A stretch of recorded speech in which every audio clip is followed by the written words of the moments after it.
Recording by Stephen Escalera. The Wealth of Nations by Adam Smith, Book 4, Chapter 7, Colonies.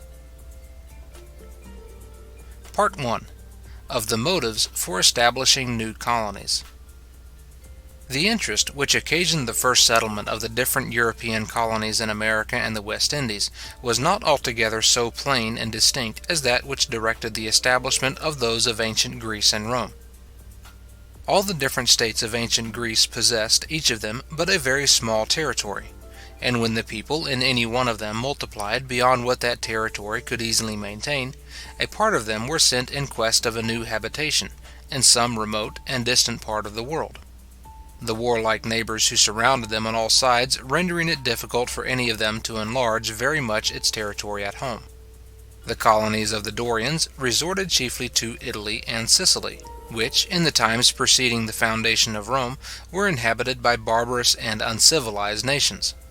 Those of the Ionians and Aeolians, the two other great tribes of the Greeks, to Asia Minor and the islands of the Aegean Sea, of which the inhabitants sown at that time to have been pretty much in the same state as those of Sicily and Italy. The mother city, though she considered the colony as a child, at all times entitled to great favour and assistance, and owing in return much gratitude and respect, yet considered it as an emancipated child, over whom she pretended to claim no direct authority or jurisdiction. The colony settled its own form of government, enacted its own laws, elected its own magistrates, and made peace or war with its neighbours, as an independent state, which had no occasion to wait for the approbation or consent of the mother city. Nothing can be more plain and distinct than the interest which directed every such establishment. Rome, like most of the other ancient republics, was originally founded upon an agrarian law, which divided the public territory in a certain proportion among the different citizens who composed the state. The course of human affairs, by marriage, by succession, and by alienation, necessarily deranged this original division, and frequently threw the lands which had been allotted for the maintenance of many different families into the possession of a single person. To remedy this disorder, for such it was supposed to be, a law was made restricting the quantity of land which any citizen could possess to 500 jugera, about 350 English acres. This law, however, though we read of its having been executed upon one or two occasions, was either neglected or evaded, and the inequality of fortunes went on continually increasing. The greater part of the citizens had no land, and without it the manners and customs of those times rendered it difficult for a free man to maintain his independency. In the present times, though a poor man has no land of his own, if he has a little stock, he may either farm the lands of another, or he may carry on some little retail trade. And if he has no stock, he may find employment either as a country labourer or as an artificer. But among the ancient Romans, the lands of the rich were all cultivated by slaves, who wrought under an overseer, who was likewise a slave, so that a poor freeman had little chance of being employed either as a farmer or as a labourer. All trades and manufactures, too, even the retail trade, were carried on by the slaves of the rich for the benefit of their masters, whose wealth, authority, and protection made it difficult for a poor freeman to maintain the competition against them. The citizens, therefore, who had no land, had scarce any other means of subsistence but the bounties of the candidates at the annual elections. The tribunes, when they had a mind to animate the people against the rich and the great, put them in mind of the ancient divisions of lands, and represented that law which restricted this sort of private property as the fundamental law of the republic. The people became clamorous to get land, and the rich and the great, we may believe, were perfectly determined not to give them any part of theirs. To satisfy them in some measure, therefore, they frequently proposed to send out a new colony. But conquering Rome was, even upon such occasions, under no necessity of turning out her citizens to seek their fortune, if one may say so, through the wide world, without knowing where they were to settle.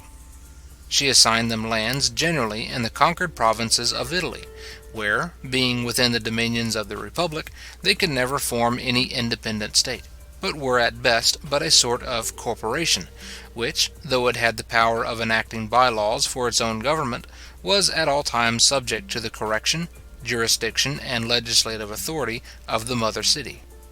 The sending out of a colony of this kind not only gave some satisfaction to the people, but often established a sort of garrison too in a newly conquered province, of which the obedience might otherwise have been doubtful. A Roman colony, therefore, whether we consider the nature of the establishment itself, or the motives for making it, was altogether different from a Greek one. The words, accordingly, which in the original languages denote those different establishments, have very different meanings. The Latin word colonia signifies simply a plantation. The Greek word apoikia, on the contrary, signifies a separation of dwelling, a departure from home, a going out of the house. But though the Roman colonies were in many respects different from the Greek ones, the interest which prompted to establish them was equally plain and distinct. Both institutions derived their origin either from irresistible necessity or from clear and evident utility. The establishment of the European colonies in America and the West Indies arose from no necessity, and though the utility which has resulted from them has been very great, it is not altogether so clear and evident. It was not understood at their first establishment, and was not the motive either of that establishment or of the discoveries which gave occasion to it, and the nature, extent, and limits of that utility are not perhaps well understood at this day. The Venetians, during the 14th and 15th centuries, carried on a very advantageous commerce in spiceries and other East India goods, which they distributed among the other nations of Europe. They purchased them chiefly in Egypt, at that time under the dominion of the Mamelukes, the enemies of the Turks, of whom the Venetians were the enemies.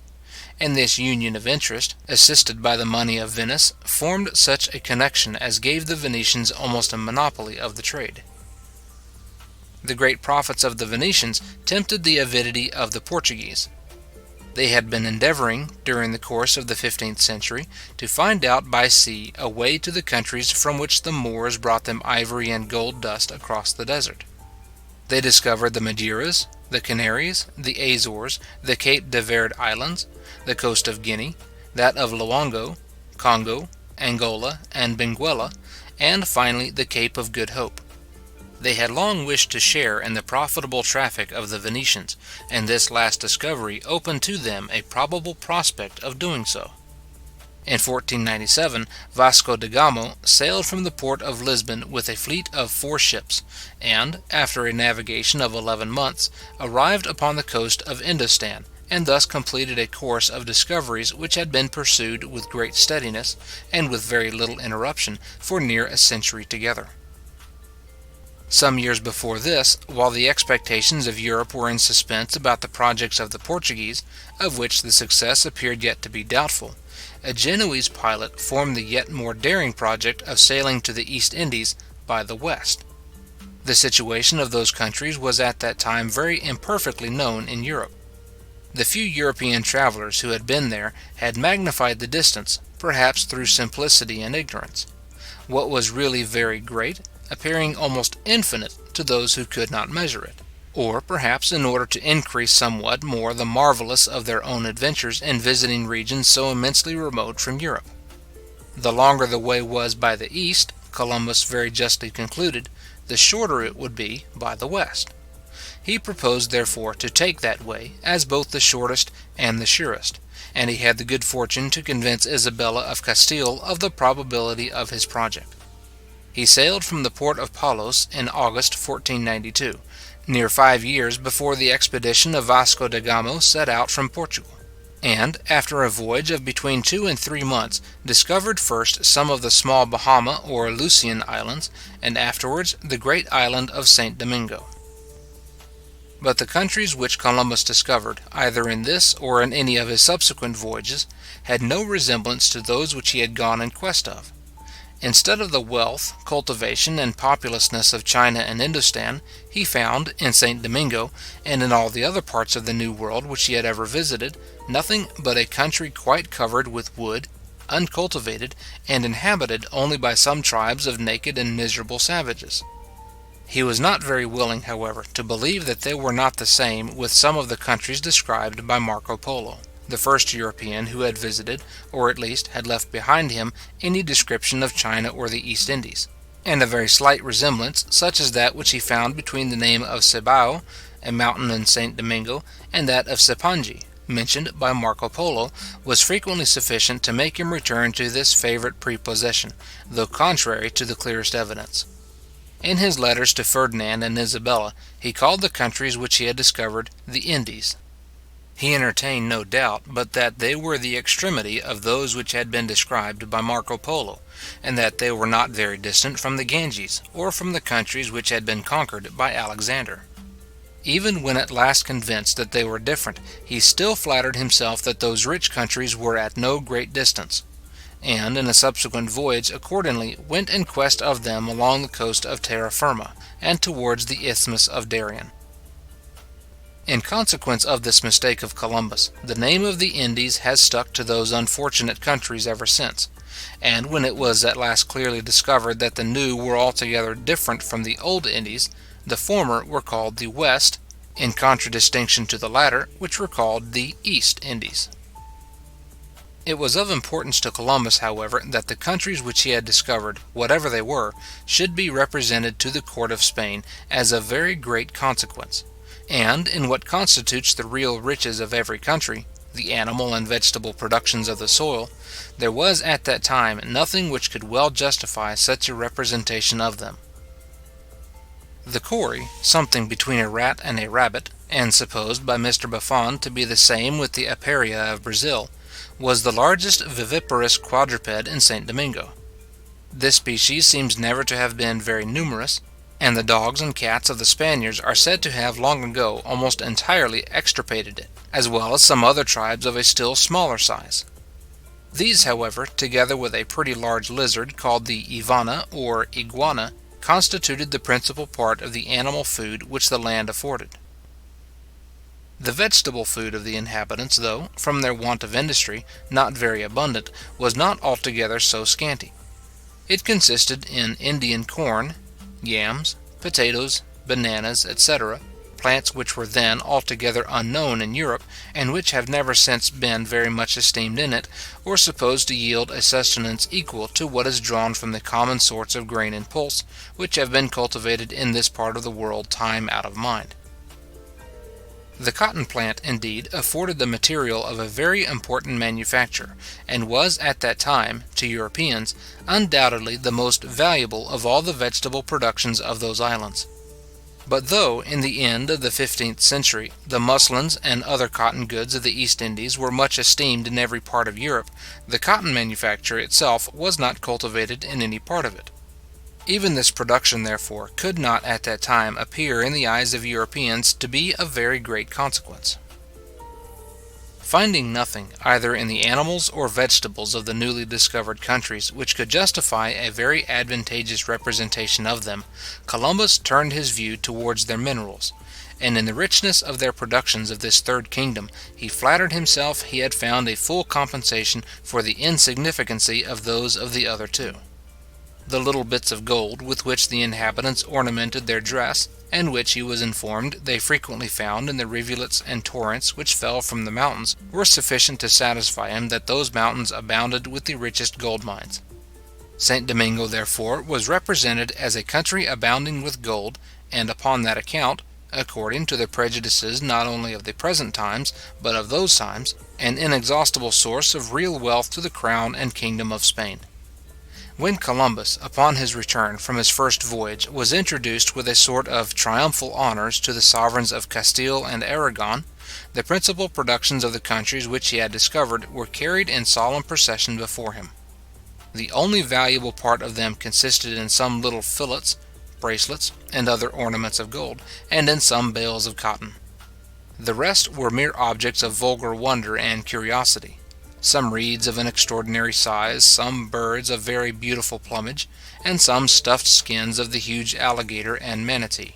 all of which were preceded by 6 or 7 of the wretched natives, whose singular colour and appearance added greatly to the novelty of the show. In consequence of the representations of Columbus, the Council of Castile determined to take possession of the countries of which the inhabitants were plainly incapable of defending themselves. The pious purpose of converting them to Christianity sanctified the injustice of the project. but the hope of finding treasures of gold there was the sole motive which prompted to undertake it, and to give this motive the greater weight, it was proposed by Columbus that the half of all the gold and silver that should be found there should belong to the crown. This proposal was approved of by the council. As long as the whole or the greater part of the gold which the first adventurers imported into Europe was got by so very easy a method as the plundering of the defenceless natives, it was not perhaps very difficult to pay even this heavy tax. But when the natives were once fairly stripped of all that they had, which in St. Domingo and in all the other countries discovered by Columbus was done completely in 6 or 8 years, and when, in order to find more, it had become necessary to dig for it in the mines, there was no longer any possibility of paying this tax. The rigorous exaction of it, accordingly, first occasioned, it is said, the total abandoning of the mines of St. Domingo, which have never been wrought since. It was soon reduced, therefore, to a third, then to a fifth, afterwards to a tenth, and at last to a 20th part of the gross produce of the gold mines. The tax upon silver continued for a long time to be a fifth of the gross produce. It was reduced to a tenth only in the course of the present century. But the first adventurers do not appear to have been much interested about silver. Nothing less precious than gold seemed worthy of their attention. All the other enterprises of the Spaniards in the New World, subsequent to those of Columbus, seem to have been prompted by the same motive. It was the sacred thirst of gold that carried Oviedo, Nequissa, and Vasco Nunez del Balboa to the Isthmus of Darien, that carried Cortes to Mexico, Almagro and Pizarro to Chile and Peru. When those adventurers arrived upon any unknown coast, their first inquiry was always if there was any gold to be found there, and according to the information which they received concerning this particular, they determined either to quit the country or to settle in it. Of all those expensive and uncertain projects, however, which bring bankruptcy upon the greater part of the people who engage in them, there is none perhaps more perfectly ruinous than the search after new silver and gold mines. It is perhaps the most disadvantageous lottery in the world, or the one in which the gain of those who draw the prizes bears the least proportion to the loss of those who draw the blanks. For though the prizes are few and the blanks many, the common price of a ticket is the whole fortune of a very rich man.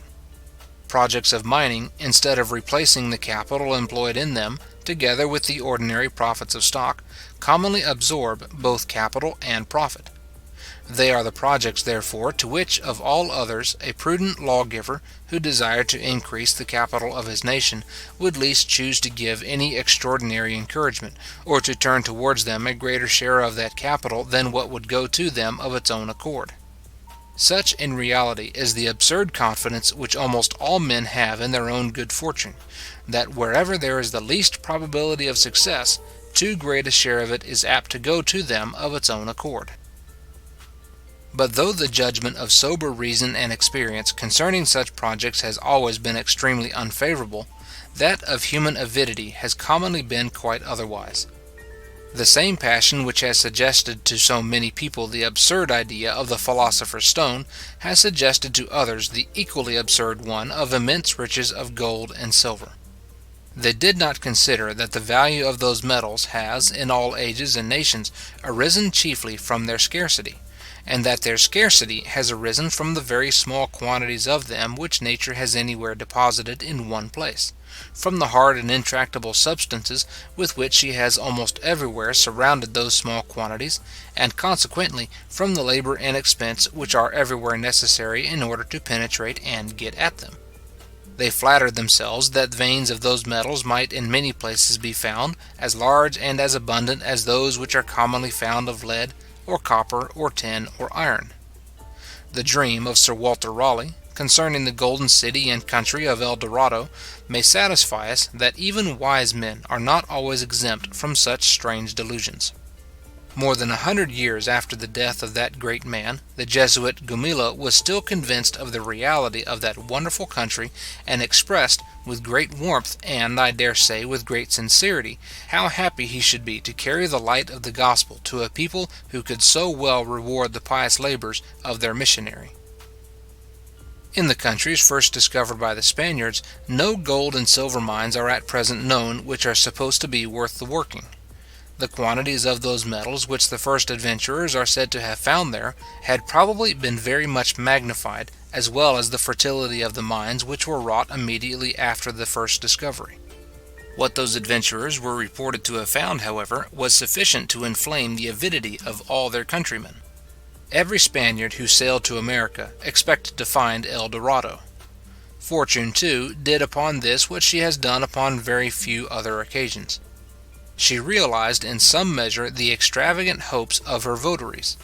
and in the discovery and conquest of Mexico and Peru, of which the one happened about 30 and the other about 40 years after the first expedition of Columbus, she presented them with something not very unlike that profusion of the precious metals which they sought for. A project of commerce to the East Indies, therefore, gave occasion to the first discovery of the West. A project of conquest gave occasion to all the establishments of the Spaniards in those newly discovered countries. The motive which excited them to this conquest was a project of gold and silver mines, and a course of accidents which no human wisdom could foresee rendered this project much more successful than the undertakers had any reasonable grounds for expecting. The first adventurers of all the other nations of Europe who attempted to make settlements in America were animated by the like chimerical views, but they were not equally successful. It was more than 100 years after the first settlement of the Brazils before any silver, gold, or diamond mines were discovered there. In the English, French, Dutch, and Danish colonies, none have ever yet been discovered, at least none that are at present supposed to be worth the working. The first English settlers in North America, however, offered a fifth of all the gold and silver which should be found there to the king, as a motive for granting them their patents. In the patents of Sir Walter Raleigh, to the London and Plymouth companies, to the Council of Plymouth, etc., this fifth was accordingly reserved to the crown. To the expectation of finding gold and silver mines, those first settlers, too, joined that of discovering a northwest passage to the East Indies. They have hitherto been disappointed in both. Part 2. Causes of the prosperity of new colonies. The colony of a civilized nation which takes possession either of a waste country, or of one so thinly inhabited that the natives easily give place to the new settlers, advances more rapidly to wealth and greatness than any other human society. The colonies carry out with them a knowledge of agriculture and of other useful arts superior to what can grow up of its own accord, in the course of many centuries, among savage and barbarous nations. They carry out with them, too, the habit of subordination, some notion of the regular government which takes place in their own country, of the system of laws which support it, and of a regular administration of justice, and they naturally establish something of the same kind in the new settlement. But among savage and barbarous nations, the natural progress of law and government is still slower than the natural progress of arts, after law and government have been so far established as is necessary for their protection. Every colonist gets more land than he can possibly cultivate. He has no rent, and scarce any taxes, to pay. No landlord shares with him in its produce, and the share of the sovereign is commonly but a trifle. He has every motive to render as great as possible a produce which is thus to be almost entirely his own. But his land is commonly so extensive that, with all his own industry and with all the industry of other people whom he can get to employ, he can seldom make it produce the 10th part of what it is capable of producing. He is eager, therefore, to collect labourers from all quarters, and to reward them with the most liberal wages. But those liberal wages, joined to the plenty and cheapness of land, soon make those labourers leave him in order to become landlords themselves, and to reward with equal liberality other labourers, who soon leave them for the same reason that they left their first master. The liberal reward of labour encourages marriage. The children, during the tender years of infancy, are well fed and properly taken care of, and when they are grown up, the value of their labour greatly overpays their maintenance. When arrived at maturity, the high price of labour and the low price of land enable them to establish themselves in the same manner as their fathers did before them. In other countries, rent and profit eat up wages, and the two superior orders of people oppress the inferior one. But in new colonies, the interest of the two superior orders obliges them to treat the inferior one with more generosity and humanity, at least where that inferior one is not in a state of slavery. Waste lands, of the greatest natural fertility, are to be had for a trifle. The increase of revenue which the proprietor, who is always the undertaker, expects from their improvement, constitutes his profit, which, in these circumstances, is commonly very great. But this great profit cannot be made without employing the labour of other people in clearing and cultivating the land; and the disproportion between the great extent of the land and the small number of the people, which commonly takes place in new colonies, makes it difficult for him to get this labour. He does not, therefore, dispute about wages, but is willing to employ labour at any price. The high wages of labour encourage population. The cheapness and plenty of good land encourage improvement, and enable the proprietor to pay those high wages. In those wages consists almost the whole price of the land, and though they are high, considered as the wages of labour, they are low considered as the price of what is so very valuable. What encourages the progress of population and improvement encourages that of real wealth and greatness. The progress of many of the ancient Greek colonies towards wealth and greatness seems accordingly to have been very rapid. In the course of a century or two, several of them appear to have rivaled, and even to have surpassed, their mother cities. Syracuse and Agrigentum in Sicily, Tarentum and Locri in Italy, Ephesus and Miletus in Lesser Asia appear by all accounts to have been at least equal to any of the cities of ancient Greece. Though posterior in their establishment, yet all the arts of refinement, philosophy, poetry, and eloquence seem to have been cultivated as early, and to have been improved as highly in them as in any part of the mother country.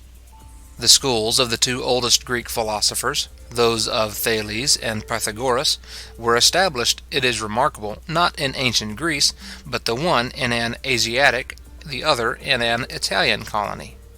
All those colonies had established themselves in countries inhabited by savage and barbarous nations, who easily gave place to the new settlers.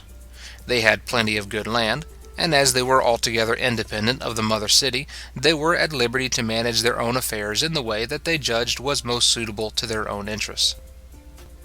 The history of the Roman colonies is by no means so brilliant. Some of them, indeed, such as Florence, have, in the course of many ages, and after the fall of the mother city, grown up to be considerable states. But the progress of no one of them seems ever to have been very rapid. They were all established in conquered provinces, which in most cases had been fully inhabited before. The quantity of land assigned to each colonist was seldom very considerable, and, as the colony was not independent, they were not always at liberty to manage their own affairs in the way that they judged was most suitable to their own interest. In the plenty of good land, the European colonies established in America and the West Indies resemble, and even greatly surpass, those of ancient Greece.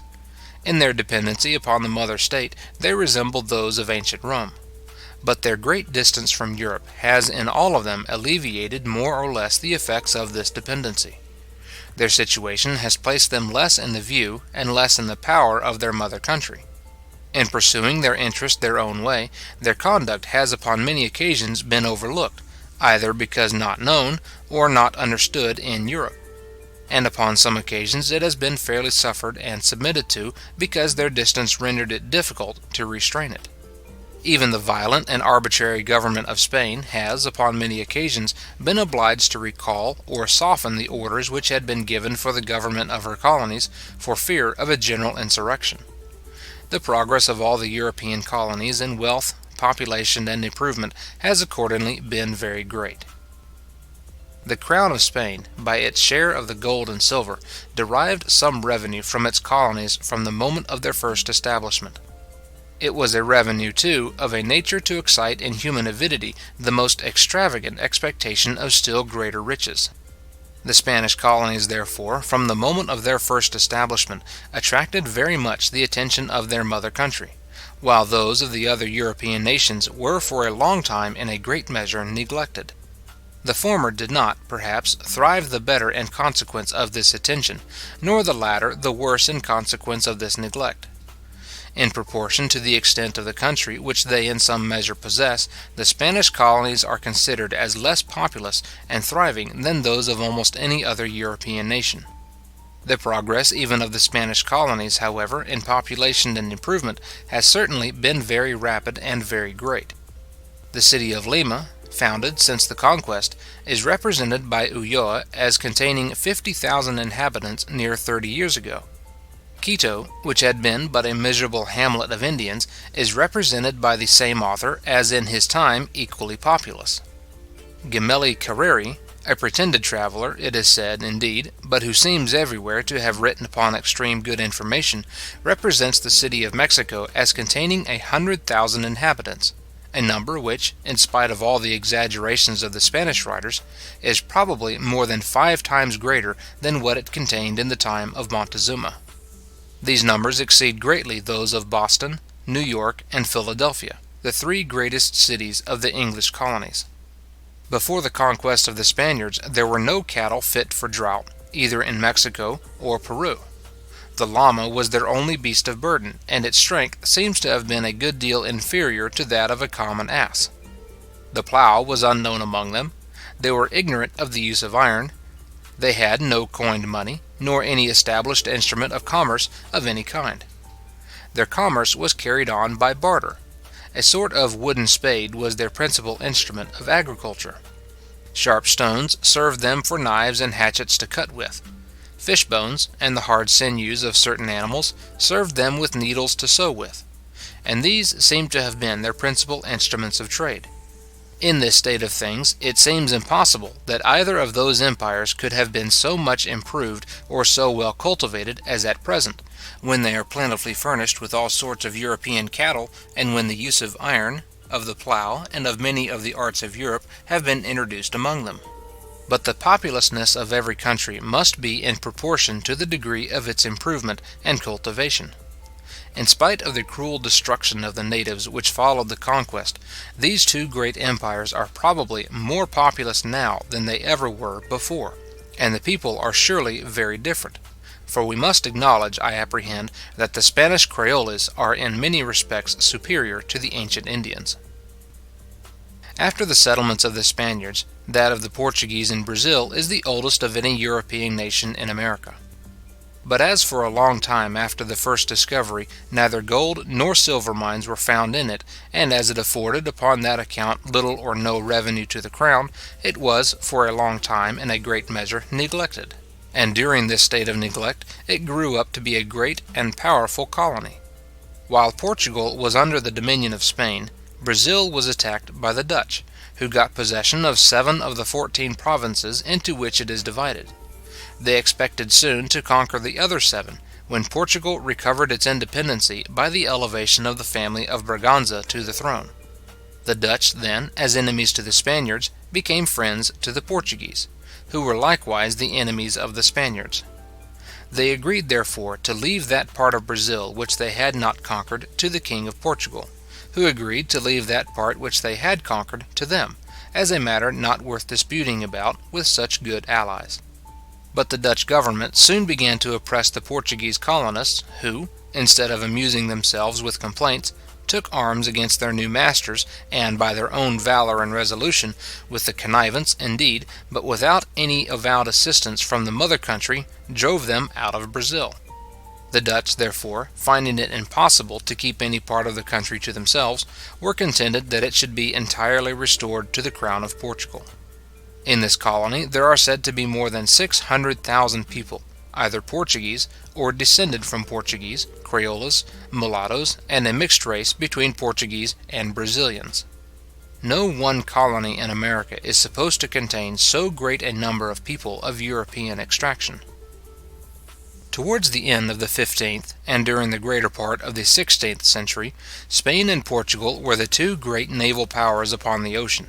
For though the commerce of Venice extended to every part of Europe, its fleet had scarce ever sailed beyond the Mediterranean. The Spaniards, in virtue of the first discovery, claimed all America as their own.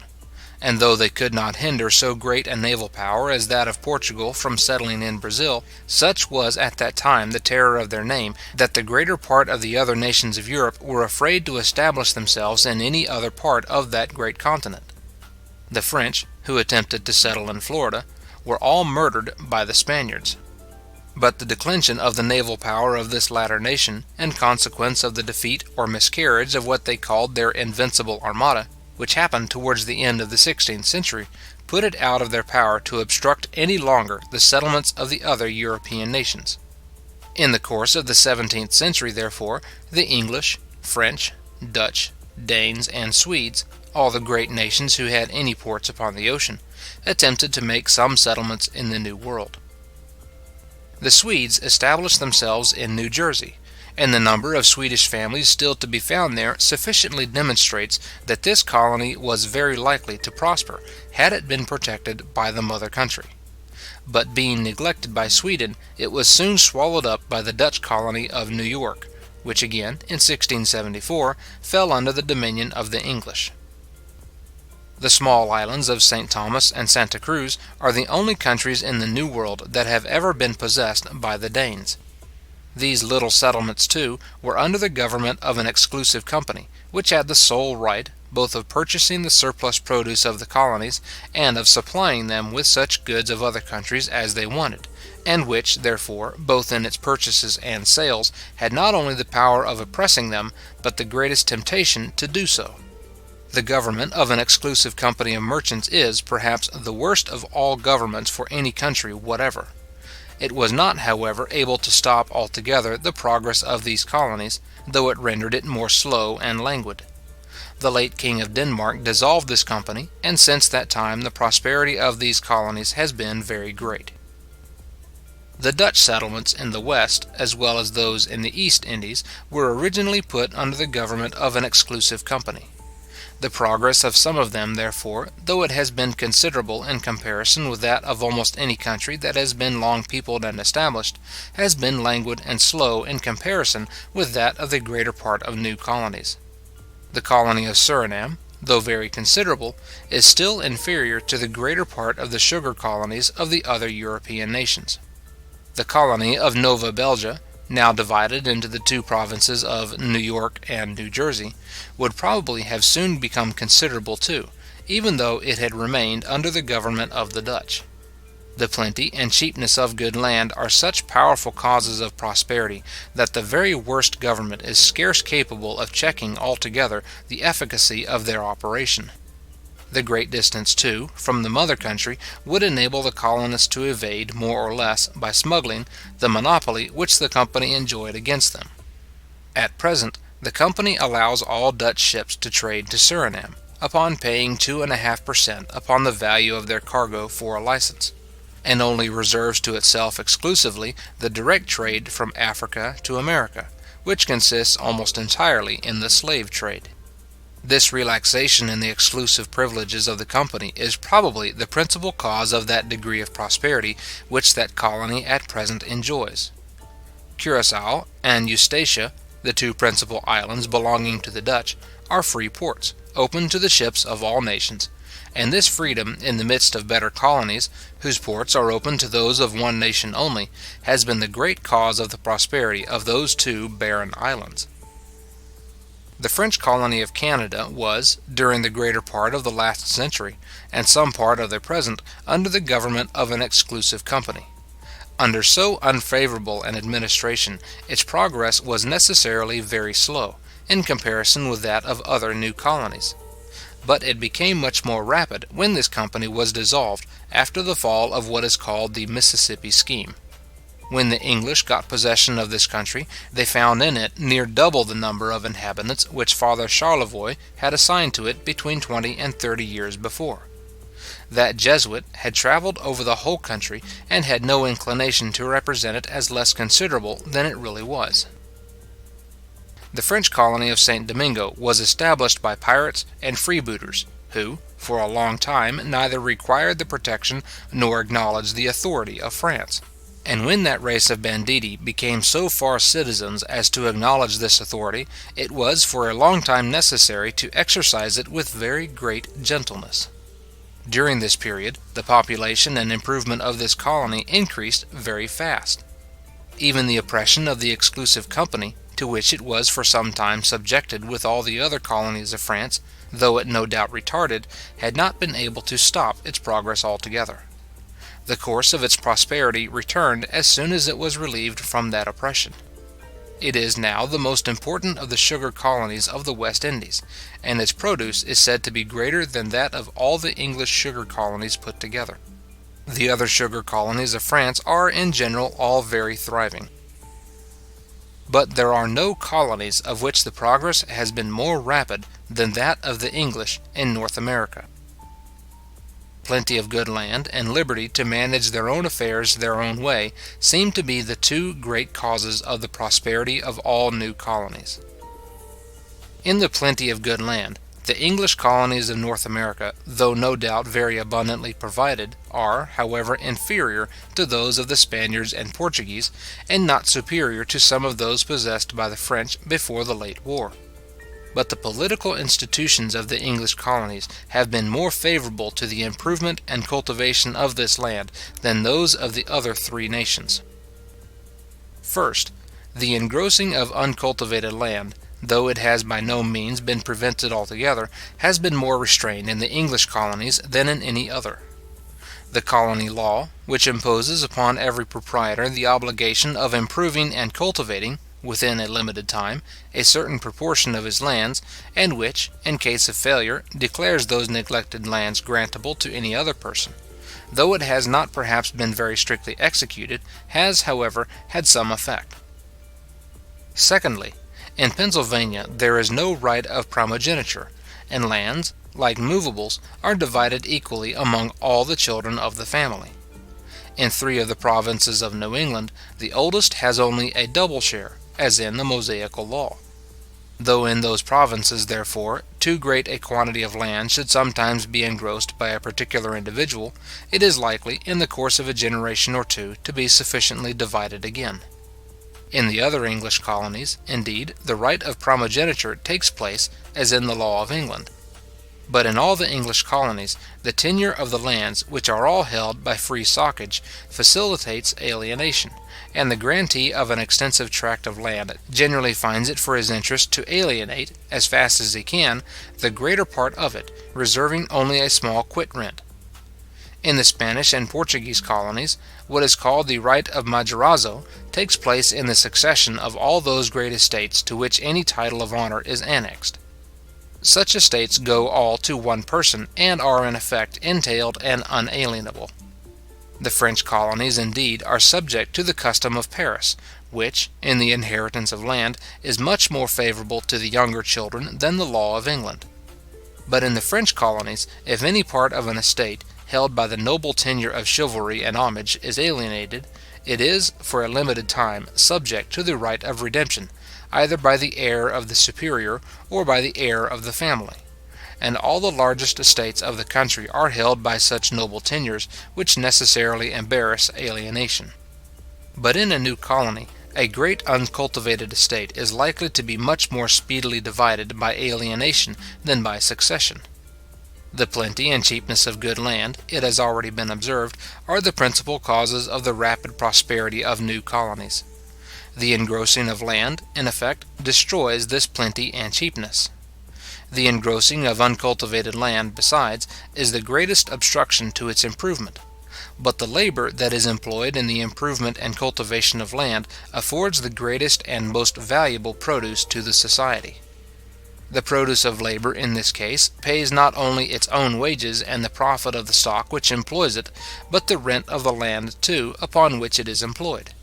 The labour of the English colonies, therefore, being more employed in the improvement and cultivation of land, is likely to afford a greater and more valuable produce than that of any of the other 3 nations, which, by the engrossing of land, is more or less diverted towards other employments. Thirdly, the labour of the English colonists is not only likely to afford a greater and more valuable produce, but, in consequence of the moderation of their taxes, a greater proportion of this produce belongs to themselves, which they may store up and employ in putting into motion a still greater quantity of labour.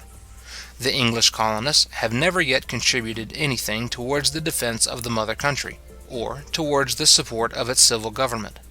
They themselves, on the contrary, have hitherto been defended almost entirely at the expense of the mother country. But the expense of fleets and armies is out of all proportion greater than the necessary expense of civil government. The expense of their own civil government has always been very moderate. It has generally been confined to what was necessary for paying competent salaries to the governor, to the judges, and to some other officers of police, and for maintaining a few of the most useful public works. The expense of the civil establishment of Massachusetts Bay, before the commencement of the present disturbances, used to be but about £18,000 a year; that of New Hampshire and Rhode Island, £3,500 each; that of Connecticut, £4,000; that of New York and Pennsylvania, £4,500 each; that of New Jersey, £1,200; that of Virginia and South Carolina, £8,000 each. The civil establishments of Nova Scotia and Georgia are partly supported by an annual grant of Parliament, but Nova Scotia pays, besides, about £7,000 a year towards the public expenses of the colony, and Georgia about £2,500 a year. All the different civil establishments in North America, in short, exclusive of those of Maryland and North Carolina, of which no exact account has been got, did not, before the commencement of the present disturbances, cost the inhabitants about £64,700 a year; an ever memorable example at how small an expense 3 millions of people may not only be governed, but well governed.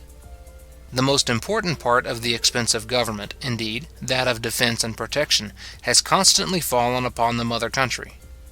The ceremonial, too, of the civil government in the colonies, upon the reception of a new governor, upon the opening of a new assembly, etc., though sufficiently decent, is not accompanied with any expensive pomp or parade. Their ecclesiastical government is conducted upon a plan equally frugal. Tithes are unknown among them, and their clergy, who are far from being numerous, are maintained either by moderate stipends, or by the voluntary contributions of the people. The power of Spain and Portugal, on the contrary, derives some support from the taxes levied upon their colonies. France, indeed, has never drawn any considerable revenue from its colonies, the taxes which it levies upon them being generally spent among them. But the colony government of all these three nations is conducted upon a much more extensive plan, and is accompanied with a much more expensive ceremonial. The sums spent upon the reception of a new viceroy of Peru, for example, have frequently been enormous. Such ceremonials are not only real taxes paid by the rich colonists upon those particular occasions, but they serve to introduce among them the habit of vanity and expense upon all other occasions. They are not only very grievous occasional taxes, but they contribute to establish perpetual taxes of the same kind still more grievous, the ruinous taxes of private luxury and extravagance. In the colonies of all those three nations, too, the ecclesiastical government is extremely oppressive.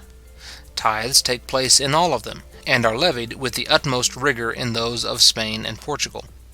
All of them, besides, are oppressed with a numerous race of mendicant friars, whose beggary, being not only licensed but consecrated by religion, is a most grievous tax upon the poor people, who are most carefully taught that it is a duty to give, and a very great sin to refuse them their charity. Over and above all this, the clergy are, in all of them, the greatest engrossers of land. Fourthly, in the disposal of their surplus produce, or of what is over and above their own consumption, the English colonies have been more favoured, and have been allowed a more extensive market than those of any other European nation. Every European nation has endeavoured, more or less, to monopolize to itself the commerce of its colonies, and, upon that account, has prohibited the ships of foreign nations from trading to them, and has prohibited them from importing European goods from any foreign nation. But the manner in which this monopoly has been exercised in different nations has been very different.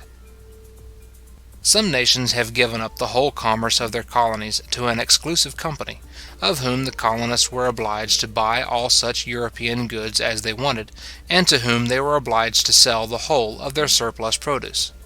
It was the interest of the company, therefore, not only to sell the former as dear, and to buy the latter as cheap as possible, but to buy no more of the latter, even at this low price, than what they could dispose of for a very high price in Europe.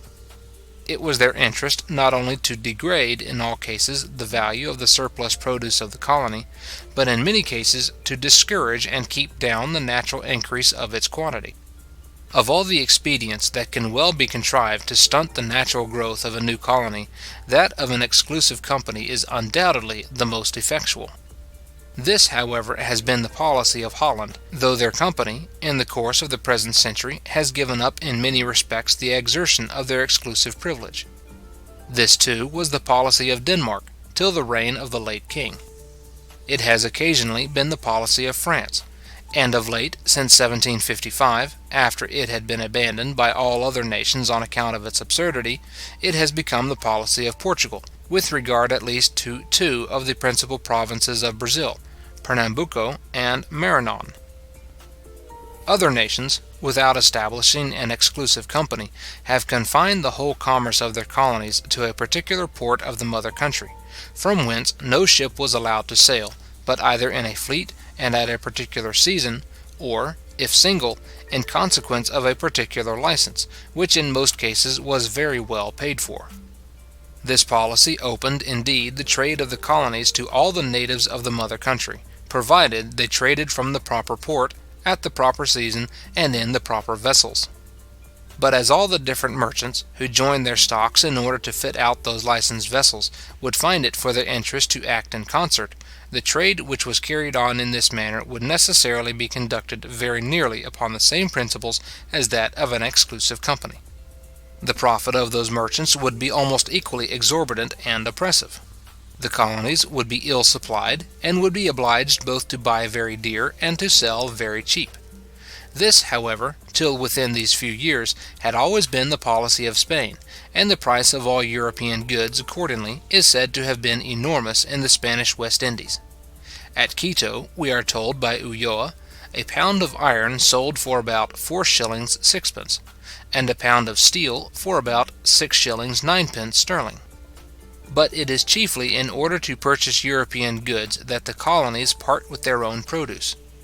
The more, therefore, they pay for the one, the less they really get for the other, and the dearness of the one is the same thing with the cheapness of the other. The policy of Portugal is, in this respect, the same as the ancient policy of Spain, with regard to all its colonies, except Pernambuco and Maranhão, and with regard to these it has lately adopted a still worse. Other nations leave the trade of their colonies free to all their subjects, who may carry it on from all the different ports of the mother country, and who have occasion for no other license than the common dispatches of the custom house. In this case, the number and dispersed situation of the different traders renders it impossible for them to enter into any general combination, and their competition is sufficient to hinder them from making very exorbitant profits. Under so liberal a policy, the colonies are enabled both to sell their own produce and to buy the goods of Europe at a reasonable price. But since the dissolution of the Plymouth Company, when our colonies were but in their infancy, this has always been the policy of England. It has generally, too, been that of France, and has been uniformly so since the dissolution of what in England is commonly called their Mississippi Company. The profits of the trade, therefore, which France and England carry on with their colonies, though no doubt somewhat higher than if the competition were free to all other nations, are, however, by no means exorbitant, and the price of European goods, accordingly, is not extravagantly high in the greater part of the colonies of either of those nations. In the exportation of their own surplus produce, too, it is only with regard to certain commodities that the colonies of Great Britain are confined to the market of the mother country. These commodities having been enumerated in the Act of Navigation, and in some other subsequent acts, have upon that account been called enumerated commodities. The rest are all called non-enumerated, and may be exported directly to other countries, provided it is in British or plantation ships, of which the owners and 3/4 of the mariners are British subjects. Among the non-enumerated commodities are some of the most important productions of America and the West Indies: grain of all sorts, lumber, salt provisions, fish, sugar, and rum. Grain is naturally the first and principal object of the culture of all new colonies. By allowing them a very extensive market for it, the law encourages them to extend this culture much beyond the consumption of a thinly inhabited country, and thus to provide beforehand an ample subsistence for a continually increasing population. In a country quite covered with wood, where timber consequently is of little or no value, the expense of clearing the ground is the principal obstacle to improvement. By allowing the colonies a very extensive market for their lumber, the law endeavours to facilitate improvement by raising the price of a commodity which would otherwise be of little value, and thereby enabling them to make some profit of what would otherwise be mere expense. In a country neither half peopled nor half cultivated, cattle naturally multiply beyond the consumption of the inhabitants, and are often upon that account of little or no value. But it is necessary, it has already been shown, that the price of cattle should bear a certain proportion to that of corn, before the greater part of the lands of any country can be improved. By allowing to American cattle, in all shapes, dead and alive, a very extensive market, the law endeavours to raise the value of a commodity, of which the high price is so very essential to improvement. The good effects of this liberty, however, must be somewhat diminished by the 4th of George III, c. 15, which puts hides and skins among the enumerated commodities, and thereby tends to reduce the value of American cattle. To increase the shipping and naval power of Great Britain by the extension of the fisheries of our colonies is an object which the legislature seems to have had almost constantly in view. Those fisheries, upon this account, have had all the encouragement which freedom can give them, and they have flourished accordingly. The New England fishery in particular was, before the late disturbances, one of the most important, perhaps, in the world. The whale fishery, which, notwithstanding an extravagant bounty, is in Great Britain carried on to so little purpose, that in the opinion of many people, which I do not, however, pretend to warrant, the whole produce does not much exceed the value of the bounties which are annually paid for it, is in New England carried on without any bounty to a very great extent. Fish is one of the principal articles with which the North Americans trade to Spain, Portugal, and the Mediterranean. Sugar was originally an enumerated commodity which could only be exported to Great Britain. But in 1751, upon a representation of the sugar planters, its exportation was permitted to all parts of the world. The restrictions, however, with which this liberty was granted, joined to the high price of sugar in Great Britain, have rendered it in a great measure ineffectual.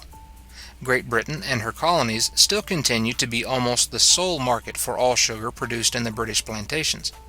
Their consumption increases so fast that, though in consequence of the increase and improvement of Jamaica, as well as of the ceded islands, the importation of sugar has increased very greatly within these 20 years, the exportation to foreign countries is said to be not much greater than before.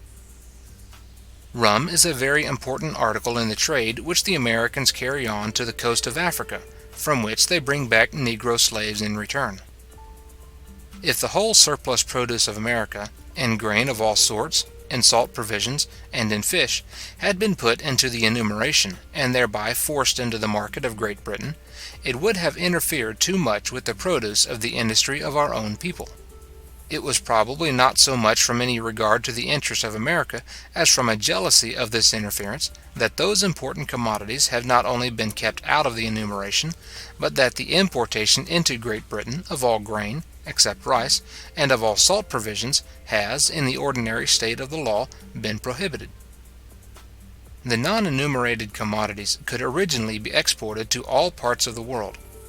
Lumber and rice having been once put into the enumeration, when they were afterwards taken out of it, were confined, as to the European market, to the countries that lie south of Cape Finisterre. By the 6th of George III, c. 52, all non-enumerated commodities were subjected to the like restriction. The parts of Europe which lie south of Cape Finisterre are not manufacturing countries, and we are less jealous of the colony ships carrying home from them any manufactures which could interfere with our own. The enumerated commodities are of two sorts. First, such as are either the peculiar produce of America, or as cannot be produced, or at least are not produced in the mother country. Of this kind are molasses, coffee, cocoa nuts, tobacco, pimento, ginger, whale fins, raw silk, cotton, wool, beaver and other peltry of America, indigo, fustic, and other dyeing woods. Secondly, such as are not the peculiar produce of America, but which are and may be produced in the mother country, though not in such quantities as to supply the greater part of her demand, which is principally supplied from foreign countries. Of this kind are all naval stores, masts, yards, and bowsprits, tar, pitch and turpentine, pig and bar iron, copper ore, hides and skins, pot and pearl ashes. The largest importation of commodities of the first kind could not discourage the growth or interfere with the sale of any part of the produce of the mother country. By confining them to the home market, our merchants, it was expected, would not only be enabled to buy them cheaper in the plantations, and consequently to sell them with a better profit at home,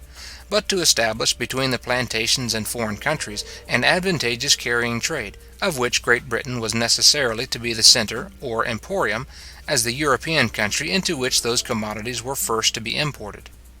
The importation of commodities of the second kind might be so managed too, it was supposed, as to interfere, not with the sale of those of the same kind which were produced at home, but with that of those which were imported from foreign countries; because, by means of proper duties, they might be rendered always somewhat dearer than the former, and yet a good deal cheaper than the latter. By confining such commodities to the home market, therefore, it was proposed to discourage the produce, not of Great Britain, but of some foreign countries with which the balance of trade was believed to be unfavourable to Great Britain. The prohibition of exporting from the colonies to any other country but Great Britain, masts, yards, and bowsprits, tar, pitch, and turpentine, naturally tended to lower the price of timber in the colonies, and consequently to increase the expense of clearing their lands, the principal obstacle to their improvement. But about the beginning of the present century, in 1703, the Pitch and Tar Company of Sweden endeavoured to raise the price of their commodities to Great Britain by prohibiting their exportation, except in their own ships, at their own price, and in such quantities as they thought proper. In order to counteract this notable piece of mercantile policy, and to render herself as much as possible independent, not only of Sweden, but of all the other northern powers, Great Britain gave a bounty upon the importation of naval stores from America; and the effect of this bounty was to raise the price of timber in America much more than the confinement to the home market could lower it; and as both regulations were enacted at the same time, their joint effect was rather to encourage than to discourage the clearing of land in America. Though pig and bar iron, too, have been put among the enumerated commodities, yet as, when imported from America, they are exempted from considerable duties to which they are subject when imported from any other country, the one part of the regulation contributes more to encourage the erection of furnaces in America than the other to discourage it. There is no manufacture which occasions so great a consumption of wood as a furnace, or which can contribute so much to the clearing of a country overgrown with it.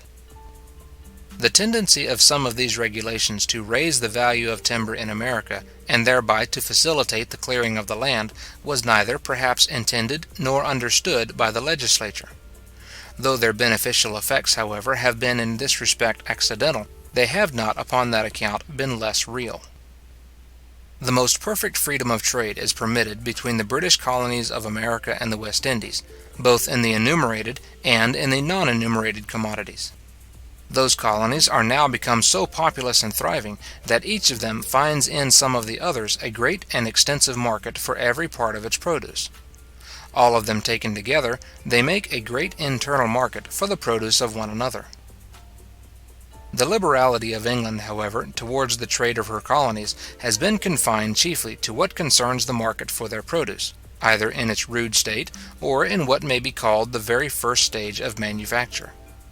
The more advanced or more refined manufactures, even of the colony produce, the merchants and manufacturers of Great Britain choose to reserve to themselves, and have prevailed upon the legislature to prevent their establishment in the colonies, sometimes by high duties, and sometimes by absolute prohibitions.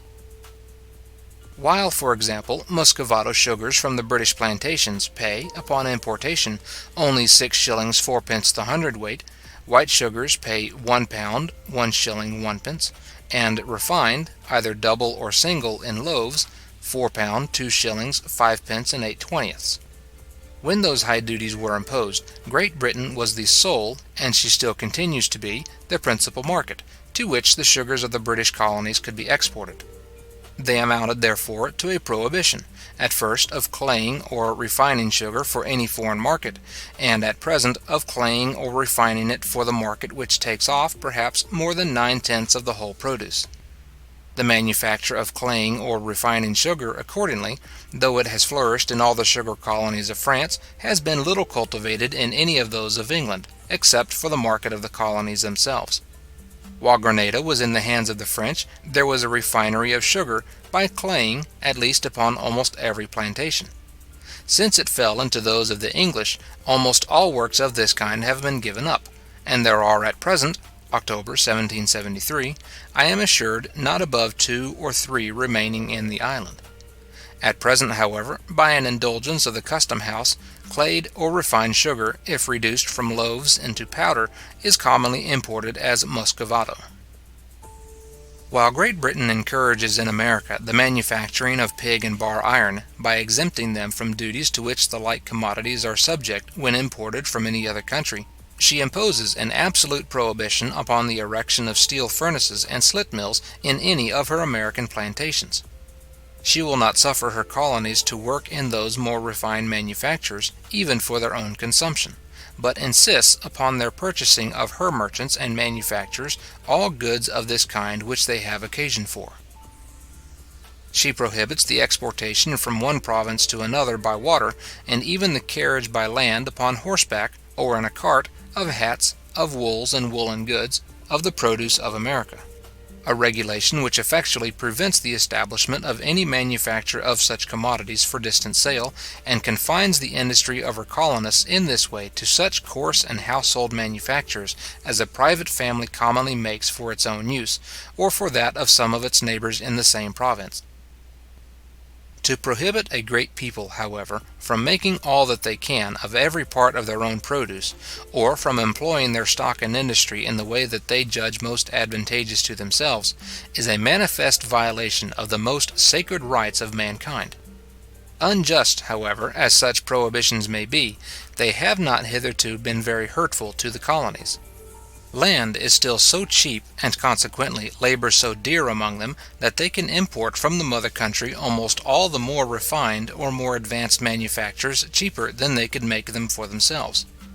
Though they had not, therefore, been prohibited from establishing such manufactures, yet in their present state of improvement, a regard to their own interest would probably have prevented them from doing so.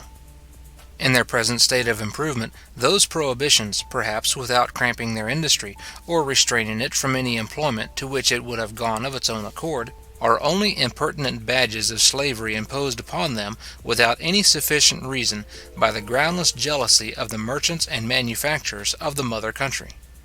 In a more advanced state, they might be really oppressive and insupportable. Great Britain, too, as she confines to her own market some of the most important productions of the colonies, so, in compensation, she gives to some of them an advantage in that market, sometimes by imposing higher duties upon the like productions when imported from other countries, and sometimes by giving bounties upon their importation from the colonies. In the first way, she gives an advantage in the home market to the sugar, tobacco, and iron of her own colonies, and, in the second, to their raw silk, to their hemp and flax, to their indigo, to their naval stores, and to their building timber. This second way of encouraging the colony produce by bounties upon importation is, so far as I have been able to learn, peculiar to Great Britain. The first is not. Portugal does not content herself with imposing higher duties upon the importation of tobacco from any other country, but prohibits it under the severest penalties. With regard to the importation of goods from Europe, England has likewise dealt more liberally with her colonies than any other nation. Great Britain allows a part, almost always the half, generally a larger portion, and sometimes the whole, of the duty which is paid upon the importation of foreign goods, to be drawn back upon their exportation to any foreign country. No independent foreign country, it was easy to foresee, would receive them, if they came to it loaded with the heavy duties to which almost all foreign goods are subjected on their importation into Great Britain. Unless, therefore, some part of those duties was drawn back upon exportation, there was an end of the carrying trade, a trade so much favoured by the mercantile system. Our colonies, however, are by no means independent foreign countries; and Great Britain, having assumed to herself the exclusive right of supplying them with all goods from Europe, might have forced them, in the same manner as other countries have done their colonies, to receive such goods loaded with all the same duties which they paid in the mother country. But, on the contrary, till 1763, the same drawbacks were paid upon the exportation of the greater part of foreign goods to our colonies as to any independent foreign country. In 1763, indeed, by the 4th of George III, c. 15, this indulgence was a good deal abated, and it was enacted, that no part of the duty called the old subsidy should be drawn back for any goods of the growth, production, or manufacture of Europe or the East Indies, which should be exported from this kingdom to any British colony or plantation in America, wines, white calicoes, and muslins excepted. Before this law, many different sorts of foreign goods might have been bought cheaper in the plantations than in the mother country, and some may still.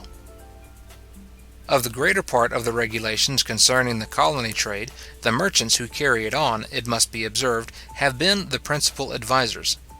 We must not wonder, therefore, if, in a great part of them, their interest has been more considered than either that of the colonies or that of the mother country.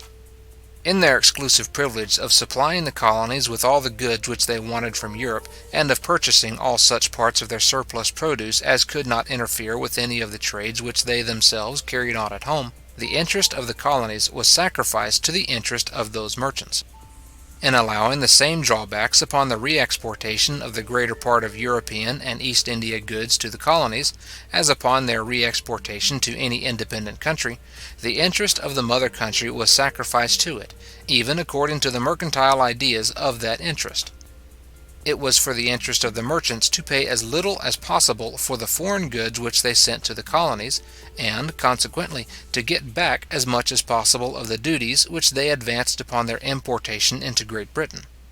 They might thereby be enabled to sell in the colonies either the same quantity of goods with a greater profit, or a greater quantity with the same profit, and, consequently, to gain something either in the one way or the other. It was likewise for the interest of the colonies to get all such goods as cheap, and in as great abundance as possible. But this might not always be for the interest of the mother country. She might frequently suffer, both in her revenue, by giving back a great part of the duties which had been paid upon the importation of such goods, and in her manufactures, by being undersold in the colony market in consequence of the easy terms upon which foreign manufactures could be carried thither by means of those drawbacks. The progress of the linen manufacture of Great Britain, it is commonly said, has been a good deal retarded by the drawbacks upon the re-exportation of German linen to the American colonies. But though the policy of Great Britain, with regard to the trade of her colonies, has been dictated by the same mercantile spirit as that of other nations, it has, however, upon the whole, been less illiberal and oppressive than that of any of them. In everything except their foreign trade, the liberty of the English colonists to manage their own affairs their own way is complete.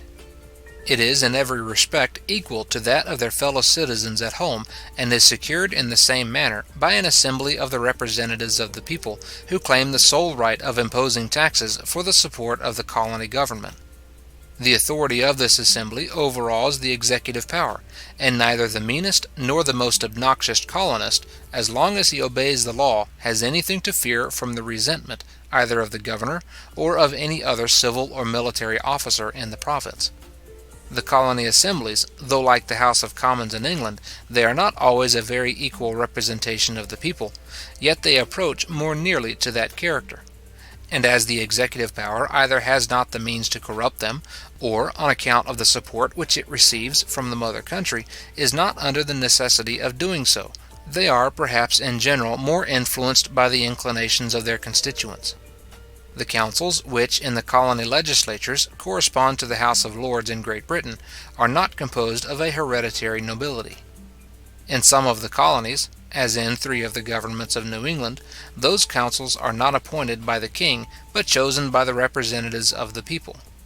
In none of the English colonies is there any hereditary nobility. In all of them, indeed, as in all other free countries, the descendant of an old colony family is more respected than an upstart of equal merit and fortune. But he is only more respected, and he has no privileges by which he can be troublesome to his neighbours. Before the commencement of the present disturbances, the colony assemblies had not only the legislative, but a part of the executive power. In Connecticut and Rhode Island, they elected the governor. In the other colonies, they appointed the revenue officers, who collected the taxes imposed by those respective assemblies, to whom those officers were immediately responsible.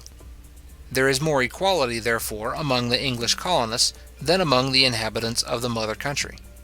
Their manners are more republican, and the governments, those of 3 of the provinces of New England in particular, have hitherto been more republican too. The absolute governments of Spain, Portugal, and France, on the contrary, take place in their colonies, and the discretionary powers which such governments commonly delegate to all their inferior officers are, on account of the great distance, naturally exercised there with more than ordinary violence. Under all absolute governments, there is more liberty in the capital than in any other part of the country. The sovereign himself can never have either interest or inclination to pervert the order of justice, or to oppress the great body of the people. In the capital, his presence overawes, more or less, all his inferior officers, who, in the remoter provinces, from whence the complaints of the people are less likely to reach him, can exercise their tyranny with much more safety. But the European colonies in America are more remote than the most distant provinces of the greatest empires which had ever been known before. The government of the English colonies is, perhaps, the only one which, since the world began, could give perfect security to the inhabitants of so very distant a province. The administration of the French colonies, however, has always been conducted with much more gentleness and moderation than that of the Spanish and Portuguese. This superiority of conduct is suitable both to the character of the French nation, and to what forms the character of every nation, the nature of their government, which, though arbitrary and violent in comparison with that of Great Britain, is legal and free in comparison with those of Spain and Portugal. It is in the progress of the North American colonies, however, that the superiority of the English policy chiefly appears. The progress of the sugar colonies of France has been at least equal, perhaps superior, to that of the greater part of those of England. And yet the sugar colonies of England enjoy a free government, nearly of the same kind with that which takes place in her colonies of North America. But the sugar colonies of France are not discouraged, like those of England, from refining their own sugar. And what is still of greater importance, the genius of their government naturally introduces a better management of their Negro slaves. In all European colonies, the culture of the sugarcane is carried on by Negro slaves. The constitution of those who have been born in the temperate climate of Europe could not, it is supposed, support the labour of digging the ground under the burning sun of the West Indies, and the culture of the sugarcane, as it is managed at present, is all hand labour, though, in the opinion of many, the drill plough might be introduced into it with great advantage. But, as the profit and success of the cultivation which is carried on by means of cattle depend very much upon the good management of those cattle, so the profit and success of that which is carried on by slaves must depend equally upon the good management of those slaves. And in the good management of their slaves, the French planters, I think it is generally allowed, are superior to the English. The law, so far as it gives some weak protection to the slave against the violence of his master, is likely to be better executed in a colony where the government is in a great measure arbitrary, than in one where it is altogether free. In every country where the unfortunate law of slavery is established, the magistrate, when he protects the slave, intermeddles in some measure in the management of the private property of the master. And, in a free country, where the master is, perhaps, either a member of the colony assembly or an elector of such a member, he dares not do this but with the greatest caution and circumspection. The respect which he is obliged to pay to the master renders it more difficult for him to protect the slave. But in a country where the government is in a great measure arbitrary, where it is usual for the magistrate to intermeddle even in the management of the private property of individuals, and to send them perhaps a lettre de cachet, if they do not manage it according to his liking, it is much easier for him to give some protection to the slave, and common humanity naturally disposes him to do so. The protection of the magistrate renders the slave less contemptible in the eyes of his master, who is thereby induced to consider him with more regard and to treat him with more gentleness. Gentle usage renders the slave not only more faithful, but more intelligent, and therefore, upon a double account, is more useful. He approaches more to the condition of a free servant, and may possess some degree of integrity and attachment to his master's interests, virtues which frequently belong to free servants, but which can never belong to a slave, who is treated as slaves commonly are in countries where the master is perfectly free and secure. That the condition of a slave is better under an arbitrary than under a free government is, I believe, supported by the history of all ages and nations. In the Roman history, the first time we read of the magistrate interposing to protect the slave from the violence of his master is under the emperors. When Vedius Pollio, in the presence of Augustus, ordered one of his slaves, who had committed a slight fault, to be cut into pieces and thrown into his fish pond, in order to feed his fishes, the emperor commanded him, with indignation, to emancipate immediately not only that slave, but all the others that belonged to him.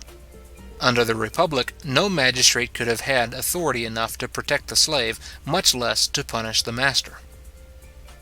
The stock, it is to be observed, which has improved the sugar colonies of France, particularly the great colony of St. Domingo, has been raised almost entirely from the gradual improvement and cultivation of those colonies.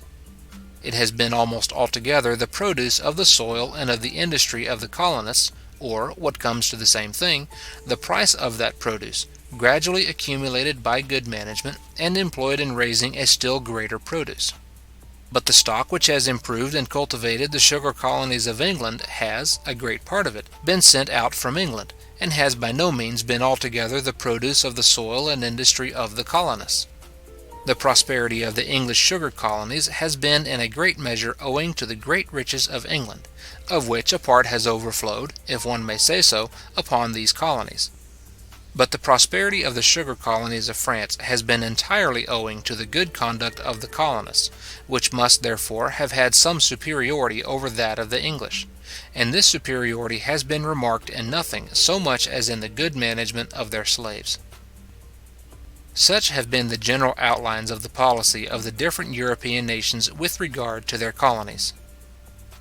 The policy of Europe, therefore, has very little to boast of, either in the original establishment, or, so far as concerns their internal government, in the subsequent prosperity of the colonies of America. Folly and injustice seem to have been the principles which presided over and directed the first project of establishing those colonies. The folly of hunting after gold and silver mines, and the injustice of coveting the possession of a country whose harmless natives, far from having ever injured the people of Europe, had received the first adventurers with every mark of kindness and hospitality. The adventurers, indeed, who formed some of the latter establishments, joined to the chimerical project of finding gold and silver mines other motives more reasonable and more laudable. But even these motives do very little honour to the policy of Europe. The English Puritans, restrained at home, fled for freedom to America, and established there the four governments of New England. The English Catholics, treated with much greater injustice, established that of Maryland; the Quakers, that of Pennsylvania. The Portuguese Jews, persecuted by the Inquisition, stripped of their fortunes, and banished to Brazil, introduced, by their example, some sort of order and industry among the transported felons and strumpets by whom that colony was originally peopled, and taught them the culture of the sugar cane. Upon all these different occasions, it was not the wisdom and policy, but the disorder and injustice of the European governments which peopled and cultivated America. In effectuation some of the most important of these establishments, the different governments of Europe had as little merit as in projecting them. The conquest of Mexico was the project, not of the Council of Spain, but of a governor of Cuba,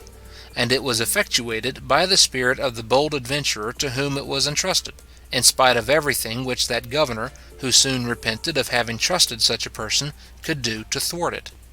The conquerors of Chile and Peru, and of almost all the other Spanish settlements upon the continent of America, carried out with them no other public encouragement but a general permission to make settlements and conquests in the name of the King of Spain.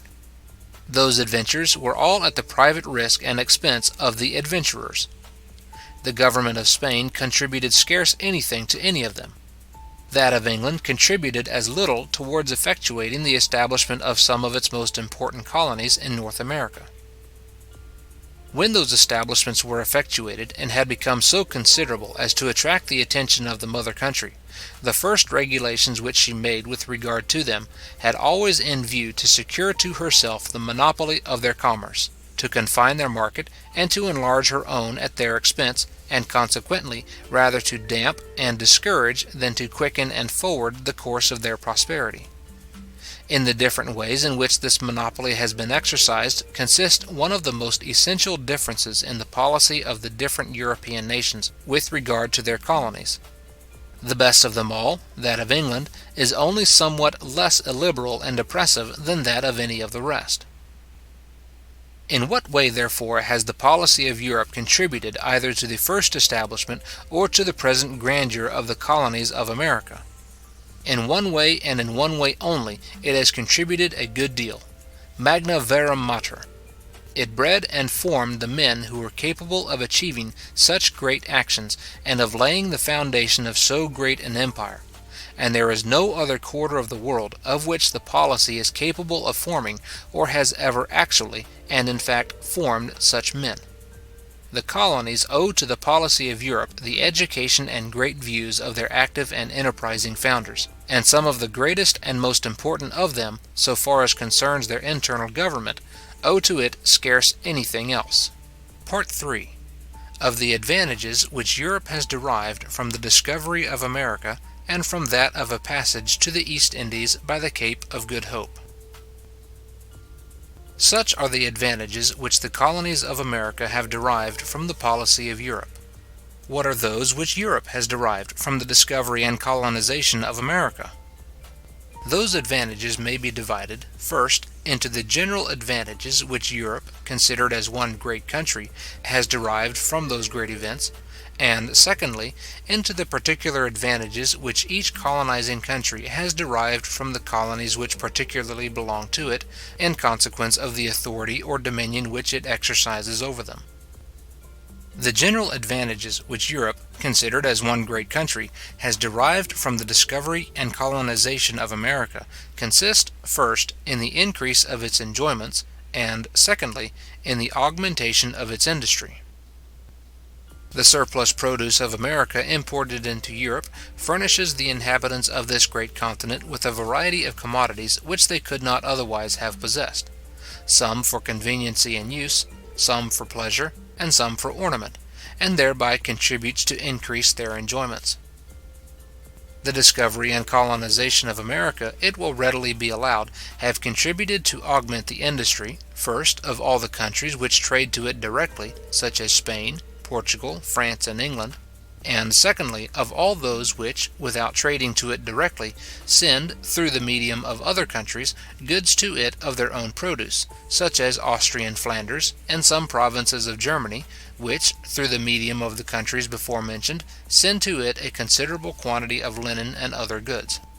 All such countries have evidently gained a more extensive market for their surplus produce, and must consequently have been encouraged to increase its quantity.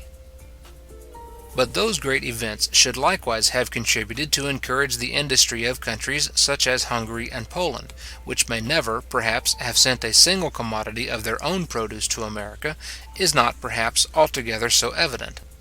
That those events have done so, however, cannot be doubted. Some part of the produce of America is consumed in Hungary and Poland, and there is some demand there for the sugar, chocolate, and tobacco of that new quarter of the world. But those commodities must be purchased with something which is either the produce of the industry of Hungary and Poland, or with something which had been purchased with some part of that produce.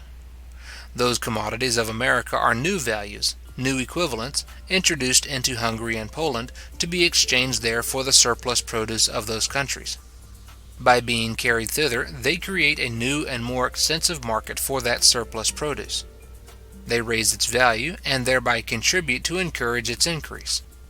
Though no part of it may ever be carried to America, it may be carried to other countries, which purchase it with a part of their share of the surplus produce of America, and it may find a market by means of the circulation of that trade which was originally put into motion by the surplus produce of America. Those great events may even have contributed to increase the enjoyments and to augment the industry of countries which not only never sent any commodities to America, but never received any from it. Even such countries may have received a greater abundance of other commodities from countries of which the surplus produce had been augmented by means of the American trade. This greater abundance, as it must necessarily have increased their enjoyments, so it must likewise have augmented their industry. A greater number of new equivalents, of some kind or other, must have been presented to them to be exchanged for the surplus produce of that industry. A more extensive market must have been created for that surplus produce, so as to raise its value and thereby encourage its increase. The mass of commodities annually thrown into the great circle of European commerce, and by its various revolutions annually distributed among all the different nations comprehended within it, must have been augmented by the whole surplus produce of America. A greater share of this greater mass, therefore, is likely to have fallen to each of those nations, to have increased their enjoyments and augmented their industry. The exclusive trade of the mother countries tends to diminish, or at least to keep down below what they would otherwise rise to, both the enjoyments and industry of all those nations in general, and of the American colonies in particular. It is a dead weight upon the action of one of the great springs which puts into motion a great part of the business of mankind. By rendering the colony produce dearer in all other countries, it lessens its consumption, and thereby cramps the industry of the colonies, and both the enjoyments and the industry of all other countries, which both enjoy less when they pay more for what they enjoy, and produce less when they get less for what they produce. By rendering the produce of all other countries dearer in the colonies, it cramps in the same manner the industry of all other colonies, and both the enjoyments and the industry of the colonies.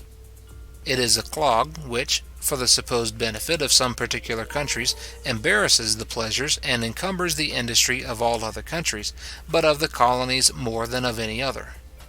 It not only excludes as much as possible all other countries from one particular market, but it confines as much as possible the colonies to one particular market, and the difference is very great between being excluded from one particular market when all others are open, and being confined to one particular market when all others are shut up.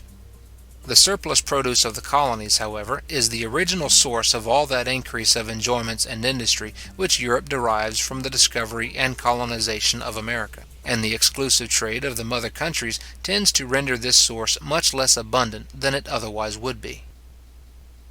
The particular advantages which each colonizing country derives from the colonies which particularly belong to it are of two different kinds. First, those common advantages which every empire derives from the provinces subject to its dominion; and secondly, those peculiar advantages which are supposed to result from provinces of so very peculiar a nature as the European colonies of America. The common advantages which every empire derives from the provinces subject to its dominion consist, first, in the military force which they furnish for its defense, and, secondly, in the revenue which they furnish for the support of its civil government. The Roman colonies furnished occasionally both the one and the other.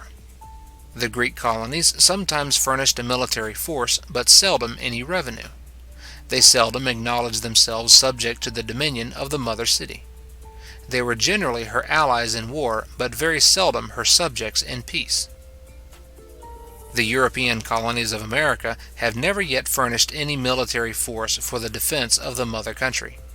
The military force has never yet been sufficient for their own defense, and in the different wars in which the mother countries have been engaged, the defense of their colonies has generally occasioned a very considerable distraction of the military force of those countries. In this respect, therefore, all the European colonies have, without exception, been a cause rather of weakness than of strength to their respective mother countries. The colonies of Spain and Portugal only have contributed any revenue towards the defense of the mother country or the support of her civil government. The taxes which have been levied upon those of other European nations, upon those of England in particular, have seldom been equal to the expense laid out upon them in time of peace, and never sufficient to defray that which they occasioned in time of war. Such colonies, therefore, have been a source of expense, and not of revenue, to their respective mother countries. The advantages of such colonies to their respective mother countries consist altogether in those peculiar advantages which are supposed to result from provinces of so very peculiar a nature as the European colonies of America; and the exclusive trade, it is acknowledged, is the sole source of all those peculiar advantages. In consequence of this exclusive trade, all that part of the surplus produce of the English colonies, for example, which consists in what are called enumerated commodities, can be sent to no other country but England. Other countries must afterwards buy it of her. It must be cheaper, therefore, in England than it can be in any other country, and must contribute more to increase the enjoyments of England than those of any other country. It must likewise contribute more to encourage her industry. For all those parts of her own surplus produce which England exchanges for those enumerated commodities, she must get a better price than any other countries can get for the like parts of theirs, when they exchange them for the same commodities. The manufacturers of England, for example, will purchase a greater quantity of the sugar and tobacco of her own colonies than the like manufacturers of other countries can purchase of that sugar and tobacco. So far, therefore, as the manufactures of England and those of other countries are both to be exchanged for the sugar and tobacco of the English colonies, this superiority of price gives an encouragement to the former beyond what the latter can, in these circumstances, enjoy. The exclusive trade of the colonies, therefore, as it diminishes, or at least keeps down below what they would otherwise rise to, both the enjoyments and the industry of the countries which do not possess it, so it gives an evident advantage to the countries which do possess it over those other countries. This advantage, however, will, perhaps, be found to be rather what may be called a relative than an absolute advantage, and to give a superiority to the country which enjoys it, rather by depressing the industry and produce of other countries, than by raising those of that particular country above what they would naturally rise to in the case of a free trade. The tobacco of Maryland and Virginia, for example, by means of the monopoly which England enjoys of it, certainly comes cheaper to England than it can do to France, to whom England commonly sells a considerable part of it. But had France and all other European countries been at all times allowed a free trade to Maryland and Virginia, the tobacco of those colonies might by this time have come cheaper than it actually does, not only to all those other countries, but likewise to England. The produce of tobacco, in consequence of a market so much more extensive than any which it has hitherto enjoyed, might, and probably would, by this time have been so much increased as to reduce the profits of a tobacco plantation to their natural level with those of a corn plantation, which it is supposed they are still somewhat above. The price of tobacco might, and probably would, by this time have fallen somewhat lower than it is at present. An equal quantity of the commodities, either of England or of those other countries, might have purchased in Maryland and Virginia a greater quantity of tobacco than it can do at present, and consequently have been sold there for so much a better price. So far as that weed, therefore, can by its cheapness and abundance increase the enjoyments or augment the industry, either of England or of any other country, it would probably, in the case of a free trade, have produced both these effects in somewhat a greater degree than it can do at present. England, indeed, would not, in this case, have had any advantage over other countries. She might have bought the tobacco of her colonies somewhat cheaper, and consequently have sold some of her own commodities somewhat dearer than she actually does. But she could neither have bought the one cheaper, nor sold the other dearer, than any other country might have done. She might perhaps have gained an absolute, but she would certainly have lost a relative advantage. In order, however, to obtain this relative advantage in the colony trade, in order to execute the invidious and malignant project of excluding, as much as possible, other nations from any share in it, England, there are very probable reasons for believing, has not only sacrificed a part of the absolute advantage which she, as well as every other nation, might have derived from that trade, but has subjected herself both to an absolute and to a relative disadvantage in almost every other branch of trade. When, by the act of navigation, England assumed to herself the monopoly of the colony trade, the foreign capitals which had before been employed in it were necessarily withdrawn from it. The English capital, which had before carried on but a part of it, was now to carry on the whole. The capital which had before supplied the colonies with but a part of the goods which they wanted from Europe, was now all that was employed to supply them with the whole. But it could not supply them with the whole, and the goods with which it did supply them were necessarily sold very dear. The capital which had before bought but a part of the surplus produce of the colonies, was now all that was employed to buy the whole. But it could not buy the whole at anything near the old price, and therefore whatever it did buy, it necessarily bought very cheap. But in an employment of capital, in which the merchant sold very dear and bought very cheap, the profit must have been very great, and much above the ordinary level of profit in other branches of trade. This superiority of profit in the colony trade could not fail to draw from other branches of trade a part of the capital which had before been employed in them. But this revulsion of capital, as it must have gradually increased the competition of capitals in the colony trade, so it must have gradually diminished that competition in all those other branches of trade. As it must have gradually lowered the profits of the one, so it must have gradually raised those of the other, till the profits of all came to a new level, different from and somewhat higher than that at which they had been before. This double effect of drawing capital from other trades, and of raising the rate of profit somewhat higher than it otherwise would have been in all trades, was not only produced by this monopoly upon its first establishment, but has continued to be produced by it ever since. First, this monopoly has been continually drawing capital from all other trades to be employed in that of the colonies. Though the wealth of Great Britain has increased very much since the establishment of the act of navigation, it certainly has not increased in the same proportion as that of the colonies. But the foreign trade of every country naturally increases in proportion to its wealth, its surplus produce in proportion to its whole produce. And Great Britain, having engrossed to herself almost the whole of what may be called the foreign trade of the colonies, and her capital not having increased in the same proportion as the extent of that trade, she could not carry it on without continually withdrawing from other branches of trade some part of the capital which had before been employed in them, as well as withholding from them a great deal more which would otherwise have gone to them. Since the establishment of the act of navigation, accordingly, the colony trade has been continually increasing, while many other branches of foreign trade, particularly of that to other parts of Europe, have been continually decaying. Our manufactures for foreign sale, instead of being suited, as before the act of navigation, to the neighbouring market of Europe, or to the more distant one of the countries which lie around the Mediterranean Sea, have the greater part of them been accommodated to the still more distant one of the colonies, to the market in which they have the monopoly, rather than to that in which they have many competitors. The causes of decay in other branches of foreign trade, which, by Sir Matthew Decker and other writers, have been sought for in the excess and improper mode of taxation, in the high price of labour, in the increase of luxury, etc., may all be found in the overgrowth of the colony trade. The mercantile capital of Great Britain, though very great, yet not being infinite, and though greatly increased since the act of navigation, yet not being increased in the same proportion as the colony trade, that trade could not possibly be carried on without withdrawing some part of that capital from other branches of trade, nor consequently without some decay of those other branches.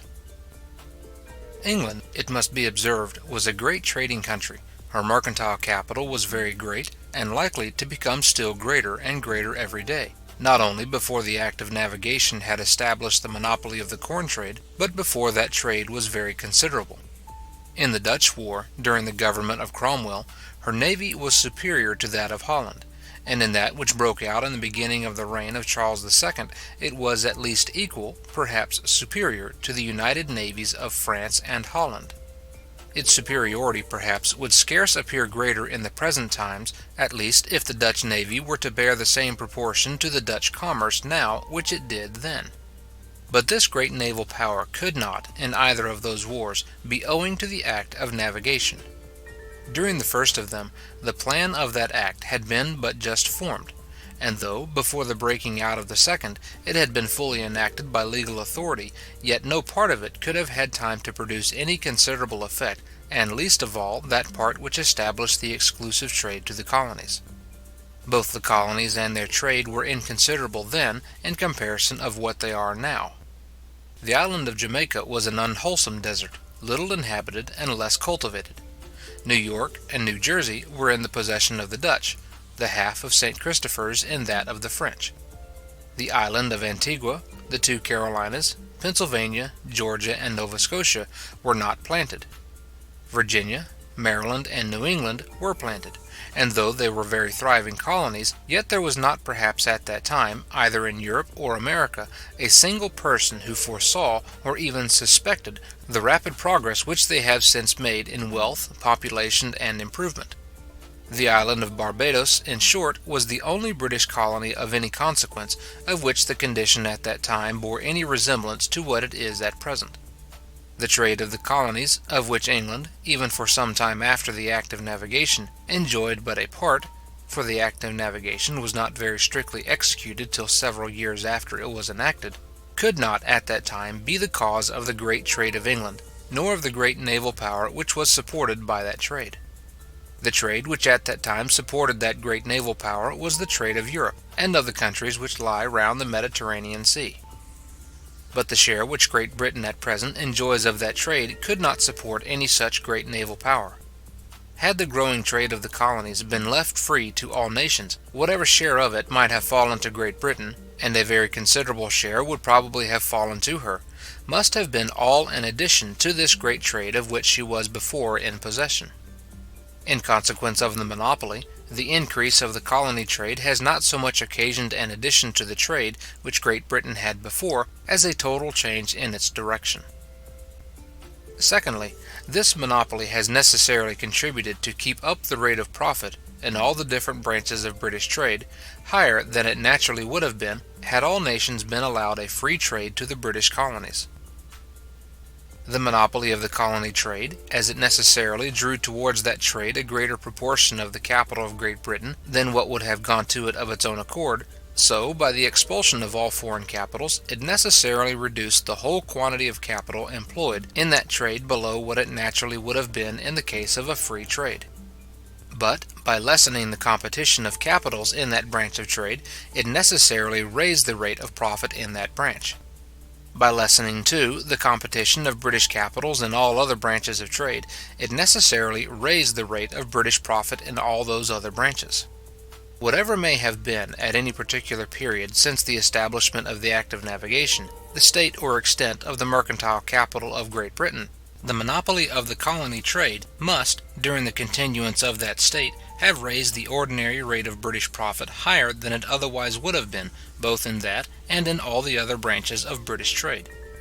If, since the establishment of the act of navigation, the ordinary rate of British profit has fallen considerably, as it certainly has, it must have fallen still lower had not the monopoly established by that act contributed to keep it up. But whatever raises in any country the ordinary rate of profit higher than it otherwise would be, necessarily subjects that country both to an absolute and to a relative disadvantage in every branch of trade of which she has not the monopoly. It subjects her to an absolute disadvantage, because, in such branches of trade, her merchants cannot get this greater profit without selling dearer than they otherwise would do, both the goods of foreign countries which they import into their own, and the goods of their own country which they export to foreign countries.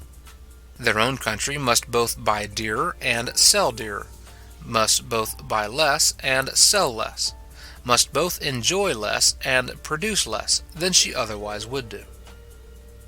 It subjects her to a relative disadvantage, because in such branches of trade it sets other countries, which are not subject to the same absolute disadvantage, either more above her or less below her than they otherwise would be.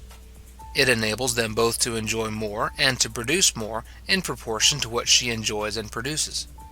It renders their superiority greater, or their inferiority less, than it otherwise would be.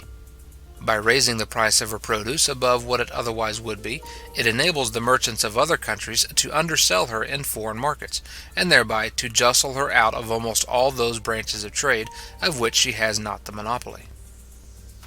Our merchants frequently complain of the high wages of British labour as the cause of their manufactures being undersold in foreign markets. but they are silent about the high profits of stock. They complain of the extravagant gain of other people, but they say nothing of their own. The high profits of British stock, however, may contribute towards raising the price of British manufactures, in many cases, as much, and in some perhaps more, than the high wages of British labour. It is in this manner that the capital of Great Britain, one may justly say, has partly been drawn and partly been driven from the greater part of the different branches of trade of which she has not the monopoly, from the trade of Europe in particular, and from that of the countries which lie round the Mediterranean Sea.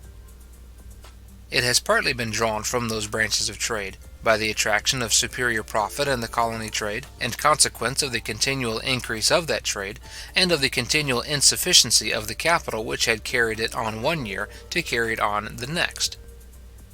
It has partly been driven from them, by the advantage which the high rate of profit established in Great Britain gives to other countries, in all the different branches of trade of which Great Britain has not the monopoly. As the monopoly of the colony trade has drawn from those other branches a part of the British capital which would otherwise have been employed in them, so it has forced into them many foreign capitals which would never have gone to them, had they not been expelled from the colony trade.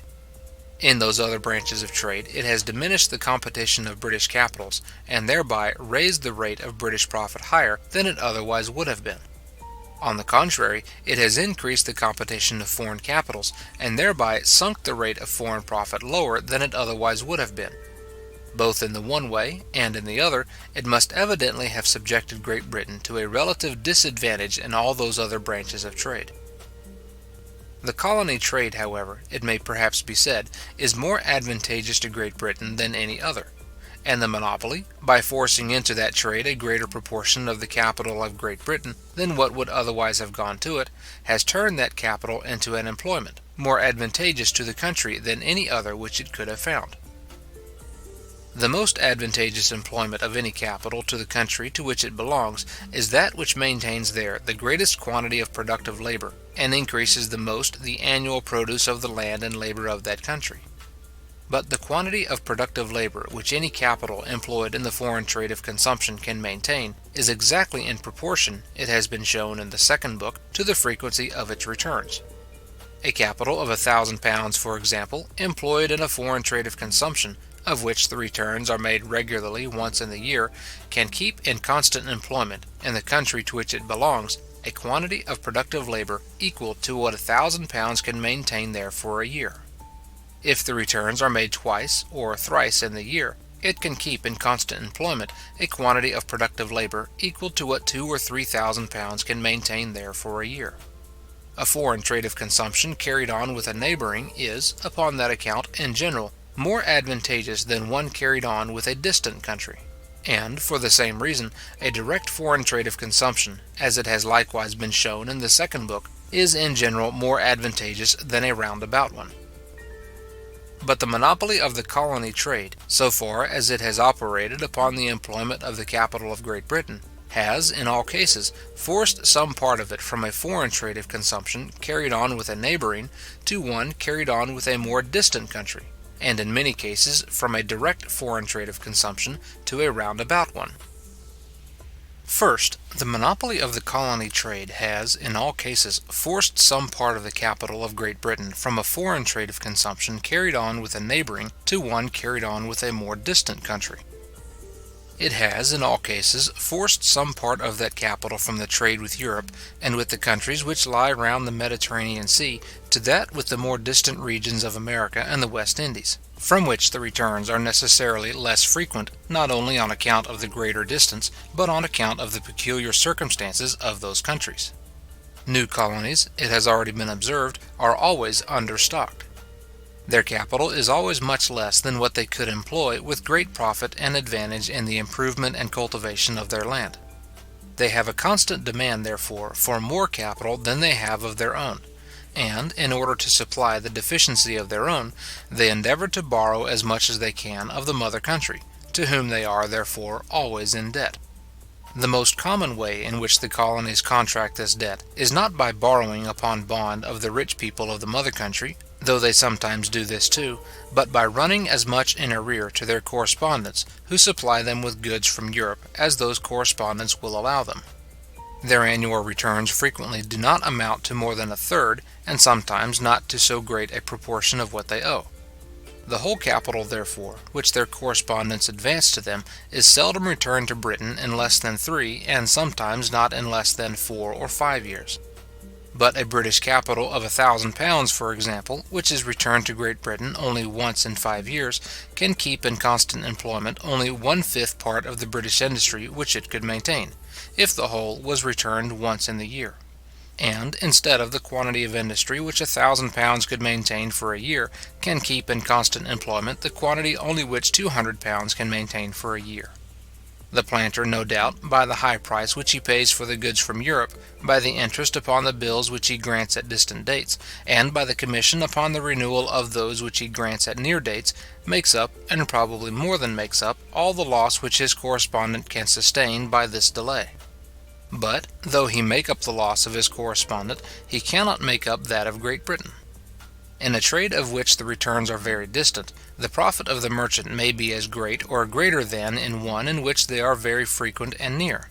But the advantage of the country in which he resides, the quantity of productive labour constantly maintained there, the annual produce of the land and labour, must always be less.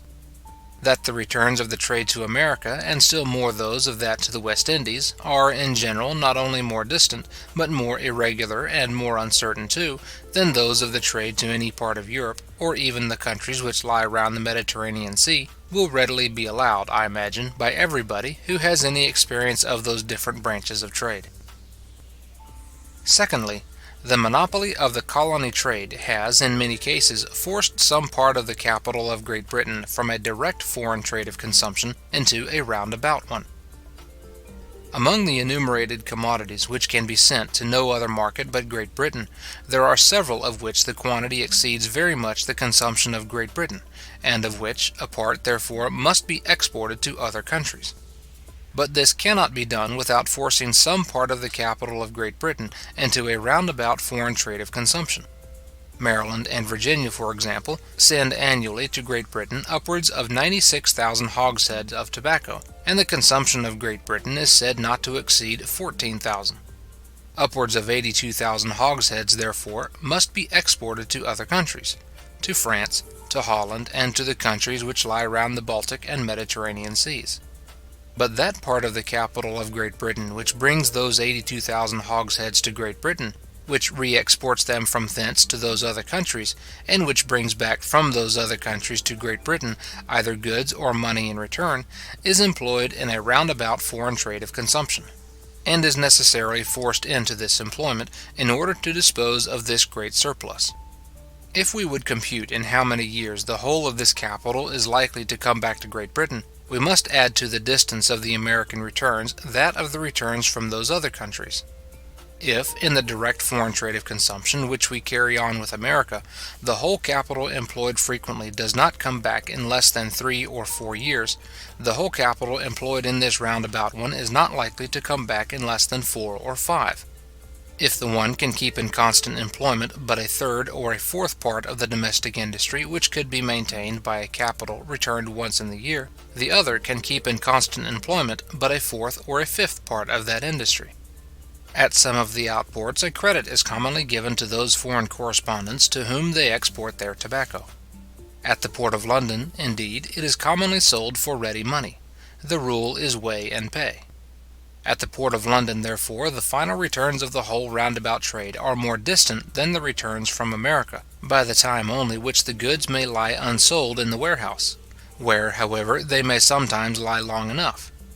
But had not the colony been confined to the market of Great Britain for the sale of their tobacco, very little more of it would probably have come to us than what was necessary for the home consumption. The goods which Great Britain purchases at present for her own consumption, with the great surplus of tobacco which she exports to other countries, she would in this case probably have purchased with the immediate produce of her own industry, or with some part of her own manufactures. That produce, those manufactures, instead of being almost entirely suited to one great market, as at present, would probably have been fitted to a great number of smaller markets. Instead of one great roundabout foreign trade of consumption, Great Britain would probably have carried on a great number of small direct foreign trades of the same kind. On account of the frequency of the returns, a part, and probably but a small part, perhaps not above a third or a fourth of the capital which at present carries on this great roundabout trade, might have been sufficient to carry on all those small direct ones, might have kept in constant employment an equal quantity of British industry, and have equally supported the annual produce of the land and labour of Great Britain. All the purposes of this trade being in this manner answered by a much smaller capital, there would have been a large spare capital to apply to other purposes, to improve the lands, to increase the manufactures, and to extend the commerce of Great Britain, to come into competition at least with the other British capitals employed in all those different ways, to reduce the rate of profit in them all, and thereby to give to Great Britain in all of them a superiority over other countries still greater than what she at present enjoys. The monopoly of the colony trade, too, has forced some part of the capital of Great Britain from all foreign trade of consumption to a carrying trade, and consequently from supporting more or less the industry of Great Britain to be employed altogether in supporting partly that of the colonies and partly that of some other countries. The goods, for example, which are annually purchased with a great surplus of 82,000 hogsheads of tobacco annually re-exported from Great Britain, are not all consumed in Great Britain. Part of them, linen from Germany and Holland, for example, is returned to the colonies for their particular consumption. But that part of the capital of Great Britain which buys the tobacco with which this linen is afterwards bought is necessarily withdrawn from supporting the industry of Great Britain to be employed altogether in supporting, partly that of the colonies, and partly that of the particular countries who pay for this tobacco with the produce of their own industry. The monopoly of the colony trade, besides, by forcing towards it a much greater proportion of the capital of Great Britain than what would naturally have gone to it, seems to have broken altogether that natural balance which would otherwise have taken place among all the different branches of British industry. The industry of Great Britain, instead of being accommodated to a great number of small markets, has been principally suited to one great market. Her commerce, instead of running in a great number of small channels, has been taught to run principally in one great channel. But the whole system of her industry and commerce has thereby been rendered less secure, the whole state of her body politic less healthful than it otherwise would have been. In her present condition, Great Britain resembles one of those unwholesome bodies in which some of the vital parts are overgrown, and which, upon that account, are liable to many dangerous disorders, scarce incident to those in which all the parts are more properly proportioned. A small stop in that great blood vessel, which has been artificially swelled beyond its natural dimensions, and through which an unnatural proportion of the industry and commerce of the country has been forced to circulate, is very likely to bring on the most dangerous disorders upon the whole body politic. The expectation of a rupture with the colonies, accordingly, has struck the people of Great Britain with more terror than they ever felt for a Spanish armada or a French invasion. It was this terror, whether well or ill grounded, which rendered the repeal of the Stamp Act, among the merchants at least, a popular measure. In the total exclusion from the colony market, was it to last only for a few years, the greater part of our merchants used to fancy that they foresaw an entire stop to their trade, the greater part of our master manufacturers the entire ruin of their business, and the greater part of our workmen an end of their employment. A rupture with any of our neighbours upon the continent, though likely, too, to occasion some stop or interruption in the employments of some or all these different orders of people, is foreseen, however, without any general emotion. The blood, of which the circulation is stopped in some of the smaller vessels, easily disgorges itself into the greater, without occasioning any dangerous disorder. But when it is stopped in any of the greater vessels, conversions, apoplexy, or death are the immediate and unavoidable consequences. If but one of those overgrown manufacturers, which, by means either of bounties or of the monopoly of the home and colony markets, have been artificially raised up to any unnatural height, finds some small stop or interruption in its employment, it frequently occasions a mutiny and disorder alarming to government, and embarrassing even to the deliberations of the legislature. How great, therefore, would be the disorder and confusion, it was thought, which must necessarily be occasioned by a sudden and entire stop in the employment of so great a proportion of our principal manufacturers. Some moderate and gradual relaxation of the laws which give to Great Britain the exclusive trade to the colonies, till it is rendered in a great measure free, seems to be the only expedient which can, in all future times, deliver her from this danger, which can enable her or even force her to withdraw some part of her capital from this overgrown employment, and to turn it, though with less profit, towards other employments, and which, by gradually diminishing one branch of her industry and gradually increasing all the rest, can, by degrees, restore all the different branches of it to that natural, healthful, and proper proportion which perfect liberty necessarily establishes, and which perfect liberty can alone preserve. To open the colony trade all at once to all nations might not only occasion some transitory inconvenience, but a great permanent loss to the greater part of those whose industry or capital is at present engaged in it. The sudden loss of the employment, even of the ships which import the 82,000 hogsheads of tobacco, which are over and above the consumption of Great Britain, might alone be felt very sensibly. Such are the unfortunate effects of all the regulations of the mercantile system. They not only introduce very dangerous disorders into the state of the body politic, but disorders which it is often difficult to remedy, without occasioning, for a time at least, still greater disorders.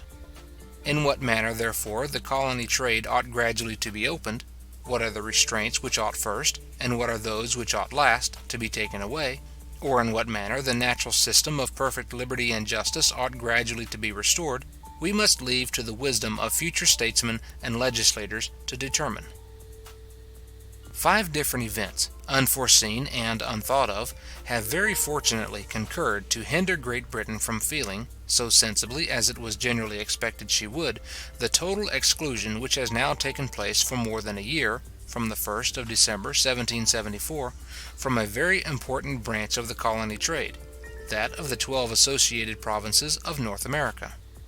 First, those colonies, in preparing themselves for their non-importation agreement, drained Great Britain completely of all the commodities which were fit for their market. Secondly, the extraordinary demand of the Spanish flota has, this year, drained Germany and the north of many commodities, linen in particular, which used to come into competition even in the British market with the manufactures of Great Britain. Thirdly, the peace between Russia and Turkey has occasioned an extraordinary demand from the Turkey market, which, during the distress of the country, and while a Russian fleet was cruising in the archipelago, had been very poorly supplied. Fourthly, the demand of the north of Europe for the manufactures of Great Britain has been increasing from year to year for some time past. And fifthly, the late partition and consequential pacification of Poland, by opening the market of that great country, have, this year, added an extraordinary demand from thence to the increasing demand of the north. These events are all, except the fourth, in their nature transitory and accidental, and the inclusion from so important a branch of the colony trade, if unfortunately it should continue much longer, may still occasion some degree of distress. This distress, however, as it will come on gradually, will be felt much less severely than if it had come on all at once. And, in the meantime, the industry and capital of the country may find a new employment and direction, so as to prevent this distress from ever rising to any considerable height. The monopoly of the colony trade, therefore, so far as it has turned towards that trade a greater proportion of the capital of Great Britain than what would otherwise have gone to it, has in all cases turned it from a foreign trade of consumption with a neighbouring into one with a more distant country, in many cases from a direct foreign trade of consumption into a roundabout one, and in some cases from all foreign trade of consumption into a carrying trade. It has, in all cases, therefore, turned it from a direction in which it would have maintained a greater quantity of productive labour, into one in which it can maintain a much smaller quantity. By suiting, besides, to one particular market only, so great a part of the industry and commerce of Great Britain, it has rendered the whole state of that industry and commerce more precarious and less secure than if their produce had been accommodated to a greater variety of markets. We must carefully distinguish between the effects of the colony trade and those of the monopoly of that trade. The former are always and necessarily beneficial, the latter always and necessarily hurtful. But the former are so beneficial that the colony trade, though subject to a monopoly, and, notwithstanding the hurtful effects of that monopoly, is still, upon the whole, beneficial, and greatly beneficial, though a good deal less so than it otherwise would be. The effect of the colony trade in its natural and free state is to open a great, though distant market, for such parts of the produce of British industry as may exceed the demand of the markets nearer home, of those of Europe, and of the countries which lie round the Mediterranean Sea. In its natural and free state, the colony trade, without drawing from those markets any part of the produce which had ever been sent to them, encourages Great Britain to increase the surplus continually, by continually presenting new equivalents to be exchanged for it. In its natural and free state, the colony trade tends to increase the quantity of productive labour in Great Britain, but without altering in any respect the direction of that which had been employed there before. In the natural and free state of the colony trade, the competition of all other nations would hinder the rate of profit from rising above the common level, either in the new market or in the new employment. The new market, without drawing anything from the old one, would create, if one may say so, a new produce for its own supply, and that new produce would constitute a new capital for carrying on the new employment, which, in the same manner, would draw nothing from the old one. The monopoly of the colony trade, on the contrary, by excluding the competition of other nations, and thereby raising the rate of profit, both in the new market and in the new employment, draws produce from the old market, and capital from the old employment. To augment our share of the colony trade beyond what it otherwise would be, is the avowed purpose of the monopoly. If our share of that trade were to be no greater with than it would have been without the monopoly, there could have been no reason for establishing the monopoly. But whatever forces into a branch of trade, of which the returns are slower and more distant than those of the greater part of other trades, a greater proportion of the capital of any country than what of its own accord would go to that branch, necessarily renders the whole quantity of productive labour annually maintained there, the whole annual produce of the land and labour of that country, less than they otherwise would be. It keeps down the revenue of the inhabitants of that country below what it would naturally rise to, and thereby diminishes their power of accumulation. It not only hinders, at all times, their capital from maintaining so great a quantity of productive labour as it would otherwise maintain, but it hinders it from increasing so fast as it would otherwise increase, and, consequently, from maintaining a still greater quantity of productive labour. The natural good effects of the colony trade, however, more than counterbalance to Great Britain the bad effects of the monopoly, so that monopoly, and altogether that trade, even as it is carried on at present, is not only advantageous, but greatly advantageous. The new market and the new employment which are opened by the colony trade are of much greater extent than that portion of the old market and of the old employment which is lost by the monopoly. The new produce and the new capital which has been created, if one may say so, by the colony trade, maintain in Great Britain a greater quantity of productive labour than what can have been thrown out of employment by the revulsion of capital from other trades of which the returns are more frequent. If the colony trade, however, even as it is carried on at present, is advantageous to Great Britain, it is not by means of the monopoly, but in spite of the monopoly. It is rather for the manufactured than for the rude produce of Europe that the colony trade opens a new market. Agriculture is the proper business of all new colonies, a business which the cheapness of land renders more advantageous than any other. They abound, therefore, in the rude produce of land, and instead of importing it from other countries, they have generally a large surplus to export. In new colonies, agriculture either draws hands from all other employments, or keeps them from going to any other employment. There are few hands to spare for the necessary, and none for the ornamental manufactures.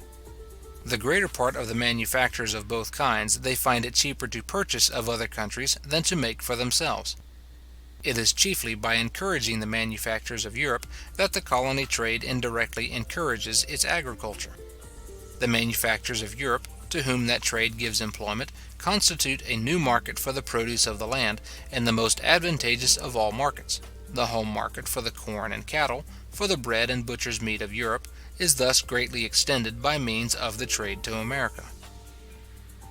but that the monopoly of the trade of populous and thriving colonies is not alone sufficient to establish, or even to maintain, manufactures in any country, the examples of Spain and Portugal sufficiently demonstrate. Spain and Portugal were manufacturing countries before they had any considerable colonies. Since they had the richest and most fertile in the world, they have both ceased to be so. In Spain and Portugal, the bad effects of the monopoly, aggravated by other causes, have, perhaps, nearly overbalanced the natural good effects of the colony trade.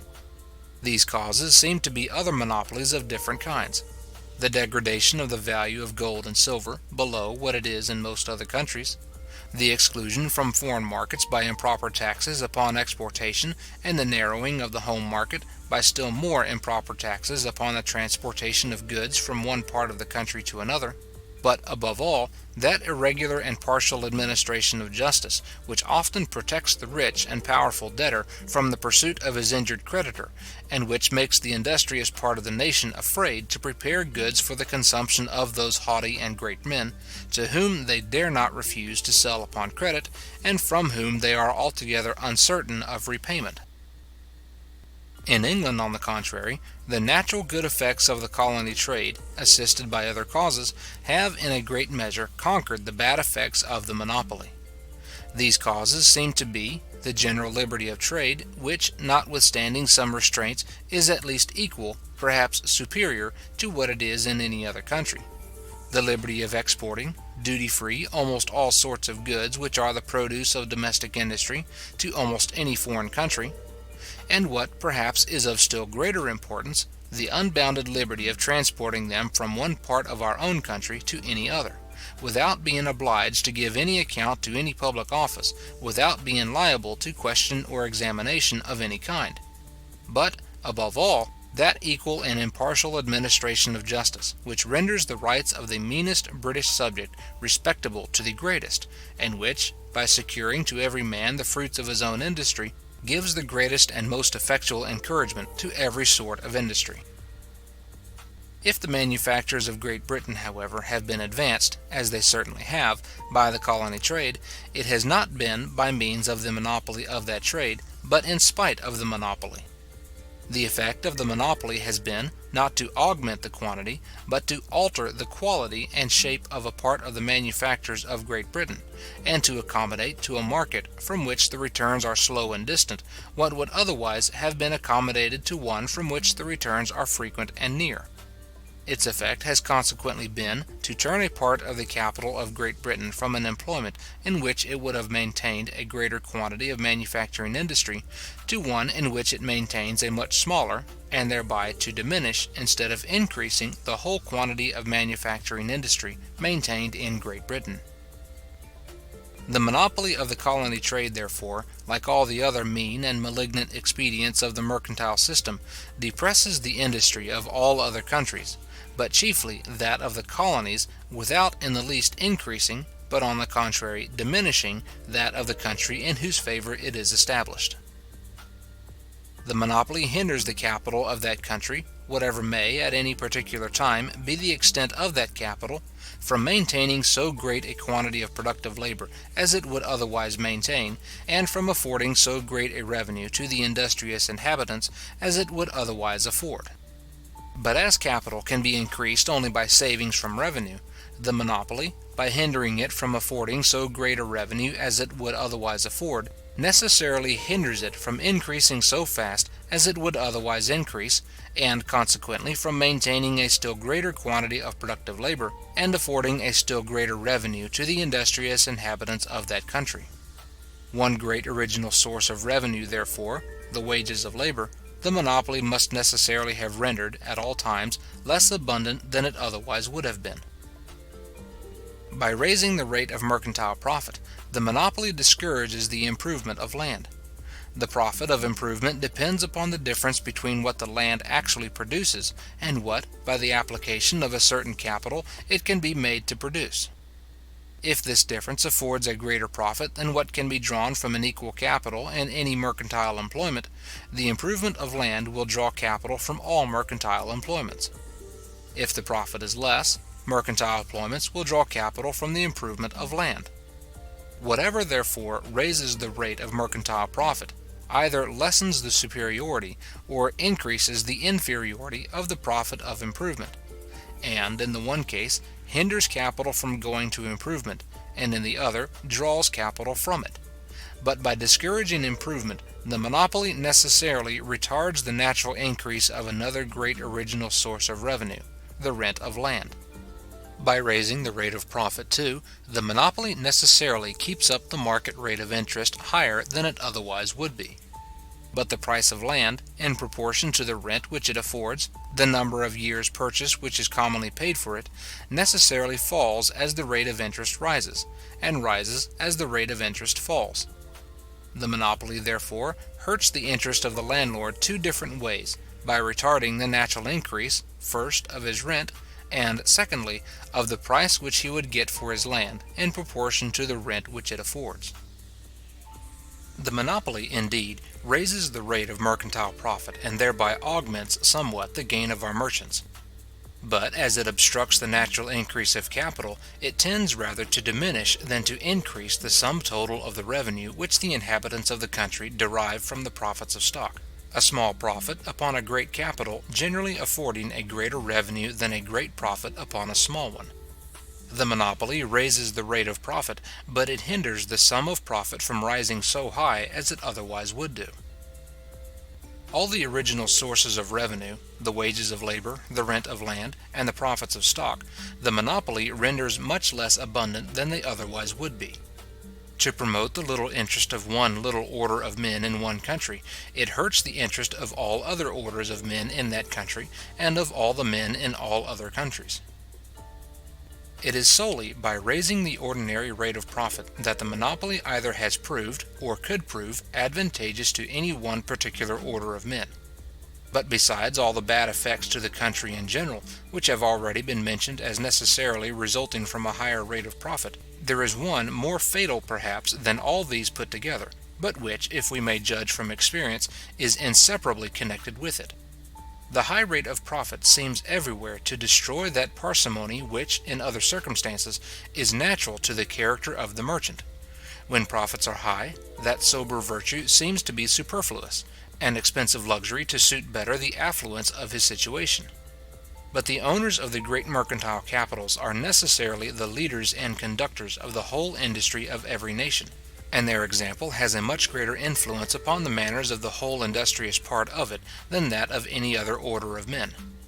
If his employer is attentive and parsimonious, the workman is very likely to be so too. But if the master is dissolute and disorderly, the servant, who shapes his work according to the pattern which his master prescribes to him, will shape his life too, according to the example which he sets him. Accumulation is thus prevented in the hands of all those who are naturally the most disposed to accumulate, and the funds destined for the maintenance of productive labor receive no augmentation from the revenue of those who ought naturally to augment them most. The capital of the country, instead of increasing, gradually dwindles away, and the quantity of productive labor maintained in it grows every day less and less. Have the exorbitant profits of the merchants of Cadiz and Lisbon augmented the capital of Spain and Portugal? Have they alleviated the poverty? Have they promoted the industry of those two beggarly countries? Such has been the tone of mercantile expense in those two trading cities, that those exorbitant profits, far from augmenting the general capital of the country, seem scarce to have been sufficient to keep up the capitals upon which they were made. Foreign capitals are every day intruding themselves, if I may say so, more and more into the trade of Cadiz and Lisbon. It is to expel those foreign capitals from a trade which their own grows every day more and more insufficient for carrying on, that the Spaniards and Portuguese endeavour every day to straighten more and more the galling bands of their absurd monopoly. Compare the mercantile manners of Cadiz and Lisbon with those of Amsterdam, and you will be sensible how differently the conduct and character of merchants are affected by the high and by the low profits of stock. The merchants of London, indeed, have not yet generally become such magnificent lords as those of Cadiz and Lisbon, but neither are they in general such attentive and parsimonious burghers as those of Amsterdam. They are supposed, however, many of them, to be a good deal richer than the greater part of the former, and not quite so rich as many of the latter, but the rate of their profit is commonly much lower than that of the former, and a good deal higher than that of the latter. Light come, light go, says the proverb, and the ordinary tone of expense seems everywhere to be regulated, not so much according to the real ability of spending, as to the supposed facility of getting money to spend. It is thus that the single advantage which the monopoly procures to a single order of men is in many different ways hurtful to the general interest of the country. To found a great empire for the sole purpose of raising up a people of customers may at first sight appear a project fit only for a nation of shopkeepers. It is, however, a project altogether unfit for a nation of shopkeepers, but extremely fit for a nation whose government is influenced by shopkeepers. Such statesmen, and such statesmen only, are capable of fancying that they will find some advantage in employing the blood and treasure of their fellow citizens to found and maintain such an empire. Say to a shopkeeper, "Buy me a good estate, and I shall always buy my clothes at your shop, even though I should pay somewhat dearer than what I can have them for at other shops," and you will not find him very forward to embrace your proposal. But should any other person buy you such an estate, the shopkeeper will be much obliged to your benefactor if he would enjoin you to buy all your clothes at his shop. England purchased for some of her subjects, who found themselves uneasy at home, a great estate in a distant country. The price indeed was very small, and instead of 30 years' purchase, the ordinary price of land in the present times, it amounted to little more than the expense of the different equipments which made the first discovery, reconnoitred the coast, and took a fictitious possession of the country. The land was good and of great extent, and the cultivators, having plenty of good ground to work upon, and being for some time at liberty to sell their produce where they pleased, became, in the course of little more than 30 or 40 years, between 1620 and 1660, so numerous and thriving a people, that the shopkeepers and other traders of England wished to secure to themselves the monopoly of their custom. Without pretending, therefore, that they had paid any part, either of the original purchase money or of the subsequent expense of improvement,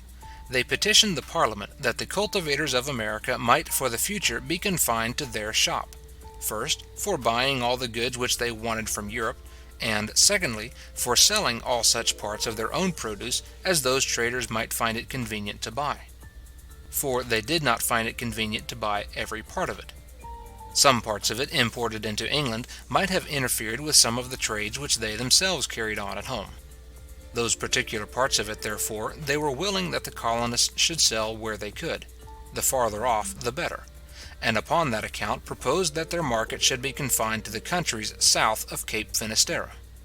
A clause in the famous Act of Navigation established this truly shopkeeper proposal into a law. The maintenance of this monopoly has hitherto been the principal, or more properly, perhaps, the sole end and purpose of the dominion which Great Britain assumes over her colonies. In the exclusive trade, it is supposed, consists the great advantage of provinces, which have never yet afforded either revenue or military force for the support of the civil government, or the defence of the mother country. The monopoly is the principal badge of their dependency, and it is the sole fruit which has hitherto been gathered from that dependency. Whatever expense Great Britain has hitherto laid out in maintaining this dependency, has really been laid out in order to support this monopoly. The expense of the ordinary peace establishment of the colonies amounted, before the commencement of the present disturbances, to the pay of 20 regiments of foot, to the expense of the artillery, stores, and extraordinary provisions with which it was necessary to supply them, and to the expense of a very considerable naval force, which was constantly kept up in order to guard from the smuggling vessels of other nations the immense coast of North America and that of our West Indian islands. The whole expense of this peace establishment was a charge upon the revenue of Great Britain, and was at the same time the smallest part of what the dominion of the colonies has cost the mother country. If we would know the amount of the whole, we must add to the annual expense of this peace establishment the interest of the sums which, in consequence of their considering her colonies as provinces subject to her dominion, Great Britain has, upon different occasions, laid out upon their defence. We must add to it, in particular, the whole expense of the late war, and a great part of that of the war which preceded it. The late war was altogether a colony quarrel,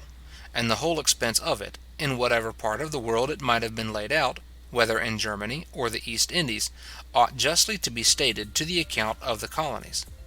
It amounted to more than 90 millions sterling,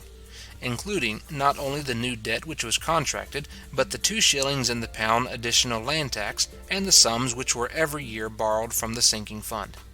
The Spanish War, which began in 1739, was principally a colony quarrel. Its principal object was to prevent the search of the colony ships, which carried on a contraband trade with the Spanish Main. This whole expense is, in reality, a bounty which has been given in order to support a monopoly. The pretended purpose of it was to encourage the manufactures and to increase the commerce of Great Britain.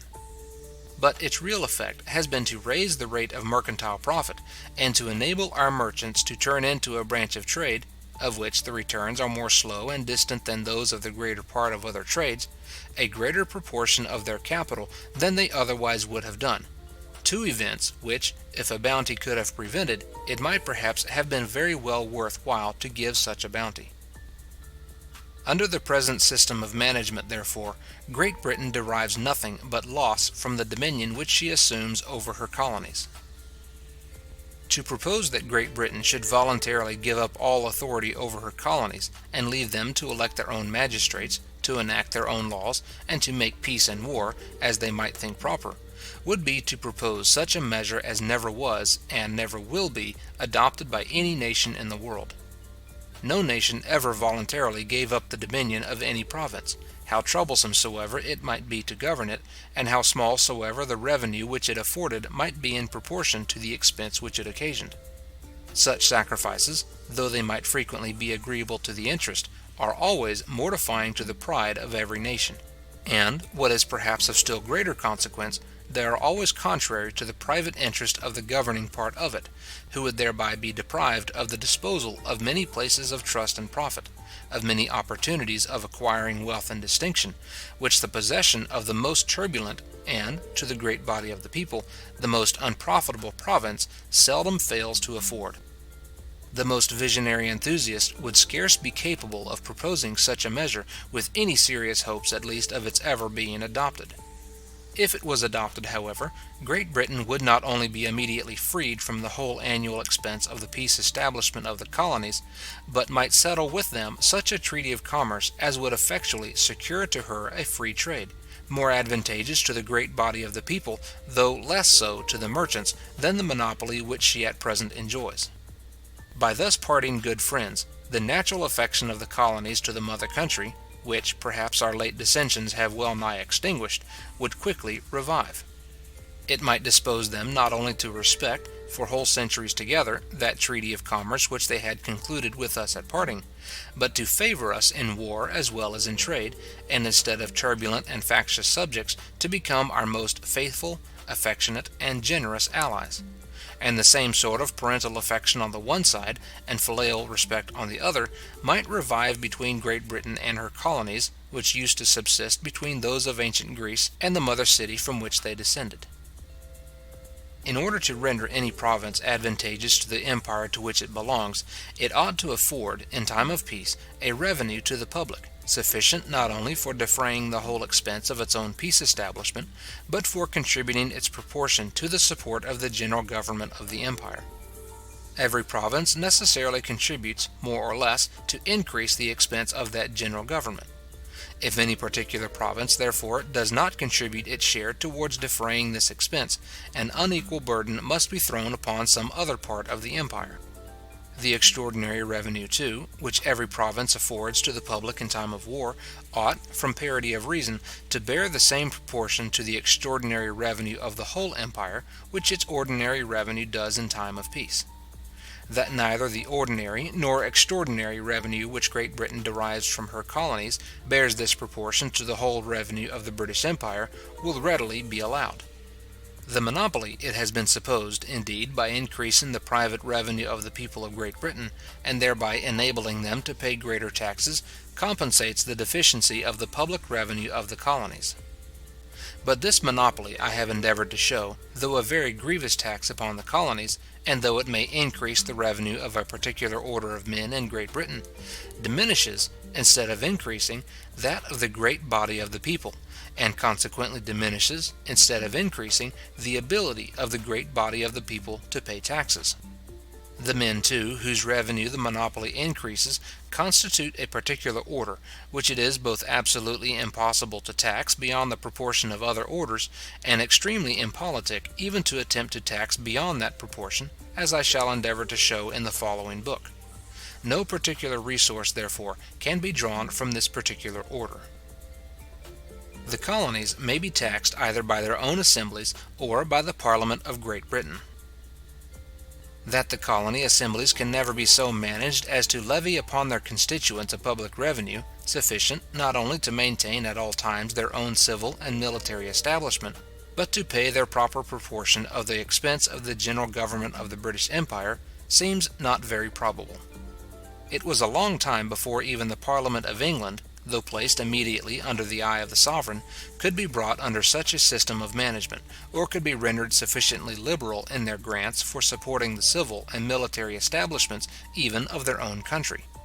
It was only by distributing among the particular members of Parliament a great part either of the offices or of the disposal of the offices arising from this civil and military establishment that such a system of management could be established, even with regard to the Parliament of England.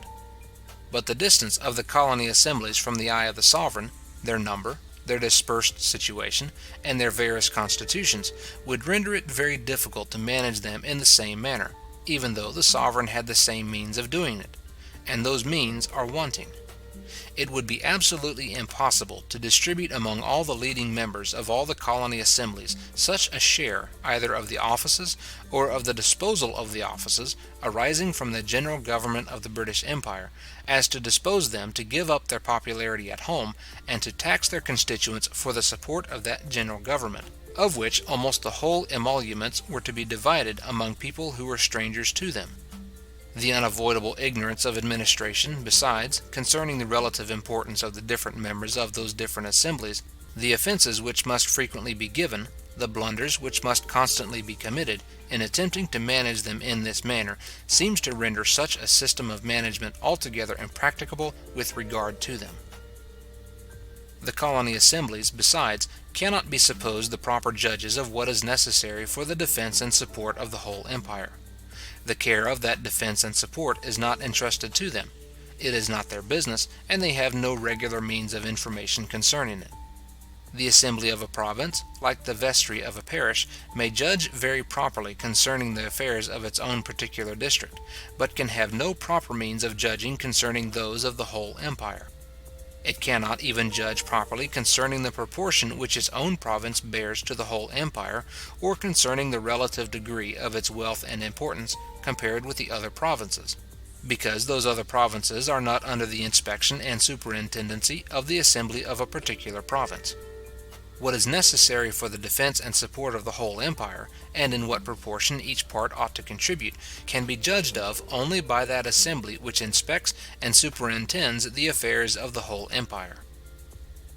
It has been proposed accordingly that the colonies should be taxed by requisition, the Parliament of Great Britain determining the sum which each colony ought to pay, and the provincial assembly assessing and levying it in the way that suited best the circumstances of the province. What concerned the whole empire would in this way be determined by the assembly which inspects and superintends the affairs of the whole empire, and the provincial affairs of each colony might still be regulated by its own assembly. Though the colonies should, in this case, have no representatives in the British Parliament, yet, if we may judge by experience, there is no probability that the parliamentary requisition would be unreasonable. The Parliament of England has not, upon any occasion, shown the smallest disposition to overburden those parts of the empire which are not represented in Parliament. The islands of Guernsey and Jersey, without any means of resisting the authority of Parliament, are more lightly taxed than any part of Great Britain. Parliament, in attempting to exercise its supposed right, whether well or ill grounded, of taxing the colonies, has never hitherto demanded of them anything which even approached to a just proportion to what was paid by their fellow subjects at home.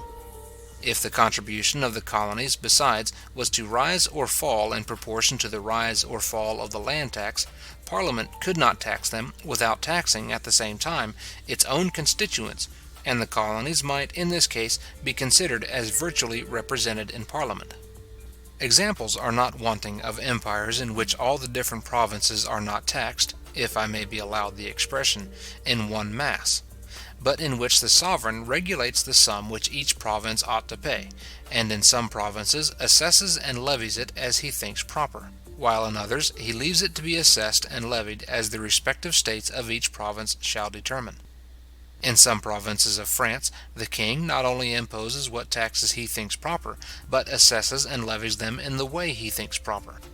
From others he demands a certain sum, but leaves it to the states of each province to assess and levy that sum as they think proper. According to the scheme of taxing by requisition, the Parliament of Great Britain would stand nearly in the same situation towards the colony assemblies as the King of France does towards the states of those provinces which still enjoy the privilege of having states of their own, the provinces of France which are supposed to be the best governed. But though, according to this scheme, the colonies could have no just reason to fear that their share of the public burdens should ever exceed the proper proportion to that of their fellow citizens at home, Great Britain might have just reason to fear that it never would amount to that proper proportion. The Parliament of Great Britain has not, for some time past, had the same established authority in the colonies which the French king has in those provinces of France which still enjoy the privilege of having states of their own.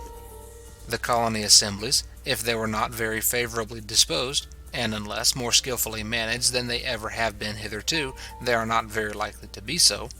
might still find many pretences for evading or rejecting the most reasonable requisitions of Parliament. A French war breaks out, we shall suppose. 10 millions must immediately be raised in order to defend the seat of the empire. This sum must be borrowed upon the credit of some parliamentary fund mortgaged for paying the interest. Part of this fund Parliament proposes to raise by a tax to be levied in Great Britain, and part of it by a requisition to all the different colony assemblies of America and the West Indies. Would people readily advance their money upon the credit of a fund which partly depended upon the good humour of all those assemblies, far distant from the seat of the war, and sometimes, perhaps, thinking themselves not much concerned in the event of it? Upon such a fund, no more money would probably be advanced than what the tax to be levied in Great Britain might be supposed to answer for. The whole burden of the debt contracted on account of the war would in this manner fall, as it always has done hitherto, upon Great Britain, upon a part of the empire, and not upon the whole empire. Great Britain is, perhaps, since the world began, the only state which, as it has extended its empire, has only increased its expense without once augmenting its resources. Other states have generally disburdened themselves upon their subject and subordinate provinces of the most considerable part of the expense of defending the empire. Great Britain has hitherto suffered her subject and subordinate provinces to disburden themselves upon her of almost this whole expense. In order to put Great Britain upon a footing of equality with her own colonies, which the law has hitherto supposed to be subject and subordinate, it seems necessary, upon the scheme of taxing them by parliamentary requisition, that Parliament should have some means of rendering its requisitions immediately effectual, in case the colony assemblies should attempt to evade or reject them; and what those means are, it is not very easy to conceive, and it has not yet been explained. Should the Parliament of Great Britain at the same time be ever fully established in the right of taxing the colonies, even independent of the consent of their own assemblies, the importance of those assemblies would, from that moment, be at an end, and with it, that of all the leading men of British America. Men desire to have some share in the management of public affairs, chiefly on account of the importance which it gives them. Upon the power which the greater part of the leading men, the natural aristocracy of every country, have of preserving or defending their respective importance, depends the stability and duration of every system of free government.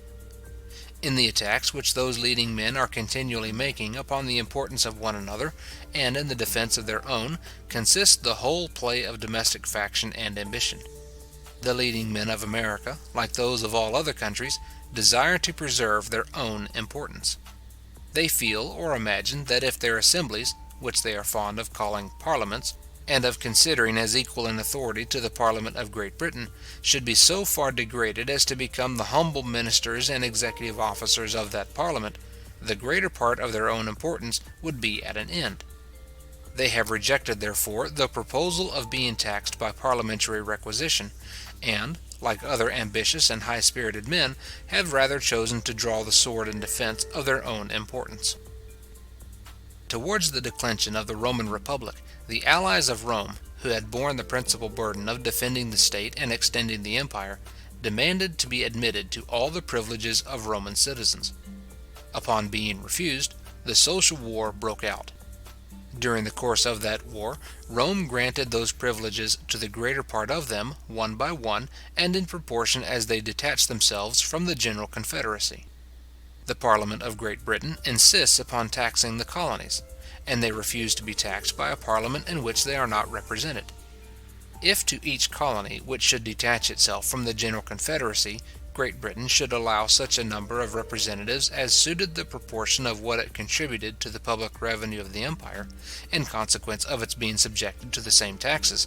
and in compensation admitted to the same freedom of trade with its fellow subjects at home, the number of its representatives to be augmented as the proportion of its contribution might afterwards augment, a new method of acquiring importance, a new and more dazzling object of ambition, would be presented to the leading men of each colony. Instead of piddling for the little prizes which are to be found in what may be called the paltry raffle of colony faction, they might then hope, from the presumption which men naturally have in their own ability and good fortune, to draw some of the great prizes which sometimes come from the wheel of the great state lottery of British politics. Unless this or some other method is fallen upon, and there seems to be none more obvious than this, of preserving the importance and of gratifying the ambition of the leading men of America, it is not very probable that they will ever voluntarily submit to us, and we ought to consider that the blood which must be shed in forcing them to do so is, every drop of it, the blood either of those who are, or of those whom we wish to have for our fellow citizens. They are very weak who flatter themselves that, in the state to which things have come, our colonies will be easily conquered by force alone. The persons who now govern the resolutions of what they call their Continental Congress feel in themselves at this moment a degree of importance which perhaps the greatest subjects in Europe scarce feel. From shopkeepers, tradesmen, and attorneys, they are become statesmen and legislators, and are employed in contriving a new form of government for an extensive empire, which, they flatter themselves, will become, and which indeed seems very likely to become, one of the greatest and most formidable that ever was in the world. 500 different people, perhaps, who in different ways act immediately under the Continental Congress, and 500,000, perhaps, who act under those 500, all feel in the same manner a proportionable rise in their own importance. Almost every individual of the governing party in America fills, at present, in his own fancy, a station superior, not only to what he had ever filled before, but to what he had ever expected to fill. And unless some new object of ambition is presented either to him or to his leaders, if he has the ordinary spirit of a man, he will die in defense of that station. It is a remark of the President Hénault that we now read with pleasure the account of many little transactions of the League, which, when they happened, were not, perhaps, considered as very important pieces of news. But every man then, says he, fancied himself of some importance, and the innumerable memoirs which have come down to us from those times were the greater part of them written by people who took pleasure in recording and magnifying events, in which they flattered themselves they had been considerable actors. How obstinately the city of Paris, upon that occasion, defended itself, what a dreadful famine it supported, rather than submit to the best, and afterwards the most beloved of all the French kings, is well known. The greater part of the citizens, or those who governed the greater part of them, fought in defense of their own importance, which, they foresaw, was to be at an end whenever the ancient government should be re-established. Our colonies, unless they can be induced to consent to a union, are very likely to defend themselves against the best of all mother countries, as obstinately as the city of Paris did against one of the best of kings. The idea of representation was unknown in ancient times. When the people of one state were admitted to the right of citizenship in another, they had no other means of exercising that right but by coming in a body to vote and deliberate with the people of that other state. The admission of the greater part of the inhabitants of Italy to the privileges of Roman citizens completely ruined the Roman Republic. It was no longer possible to distinguish between who was and who was not a Roman citizen. No tribe could know its own members. A rabble of any kind could be introduced into the assemblies of the people, could drive out the real citizens, and decide upon the affairs of the republic as if they themselves had been such. But though America were to send 50 or 60 new representatives to Parliament, the doorkeeper of the House of Commons could not find any great difficulty in distinguishing between who was and who was not a member. Though the Roman constitution, therefore, was necessarily ruined by the union of Rome with the allied states of Italy, there is not the least probability that the British constitution would be hurt by the union of Great Britain with her colonies. That constitution, on the contrary, would be completed by it, and seems to be imperfect without it. The assembly which deliberates and decides concerning the affairs of every part of the empire, in order to be properly informed, ought certainly to have representatives from every part of it. That this union, however, could be easily effectuated, or that difficulties, and great difficulties, might not occur in the execution, I do not pretend. I have yet heard of none, however, which appear insurmountable. The principal, perhaps, arise not from the nature of things, but from the prejudices and opinions of the people, both on this and on the other side of the Atlantic. We on this side of the water are afraid lest the multitude of American representatives should overturn the balance of the Constitution, and increase too much either the influence of the crown on the one hand, or the force of the democracy on the other. But if the number of American representatives were to be in proportion to the produce of American taxation, the number of people to be managed would increase exactly in proportion to the means of managing them, and the means of managing to the number of people to be managed. The monarchical and democratical parts of the Constitution would, after the Union, stand exactly in the same degree of relative force with regard to one another as they had done before. The people on the other side of the water are afraid lest their distance from the seat of government might expose them to many oppressions, but the representatives in Parliament, of which the number ought from the first to be considerable, would easily be able to protect them from all oppression. The distance could not much weaken the dependency of the representative upon the constituent, and the former would still feel that he owed his seat in Parliament, and all the consequence which he derived from it, to the goodwill of the latter. It would be the interest of the former, therefore, to cultivate that goodwill by complaining, with all the authority of a member of the legislature, of every outrage which any civil or military officer might be guilty of in those remote parts of the empire. The distance of America from the seat of government, besides, the natives of that country might flatter themselves, with some appearance of reason too, would not be of very long continuance. Such has hitherto been the rapid progress of that country in wealth, population, and improvement, that in the course of little more than a century, perhaps, the produce of the American might exceed that of the British taxation. The seat of the empire would then naturally remove itself to that part of the empire which contributed most to the general defense and support of the whole. The discovery of America, and that of a passage to the East Indies by the Cape of Good Hope, are the two greatest and most important events recorded in the history of mankind. Their consequences have already been great, but in the short period of between 2 and 3 centuries which has elapsed since these discoveries were made, it is impossible that the whole extent of their consequences can have been seen. What benefits or what misfortunes to mankind may hereafter result from those great events, no human wisdom can foresee.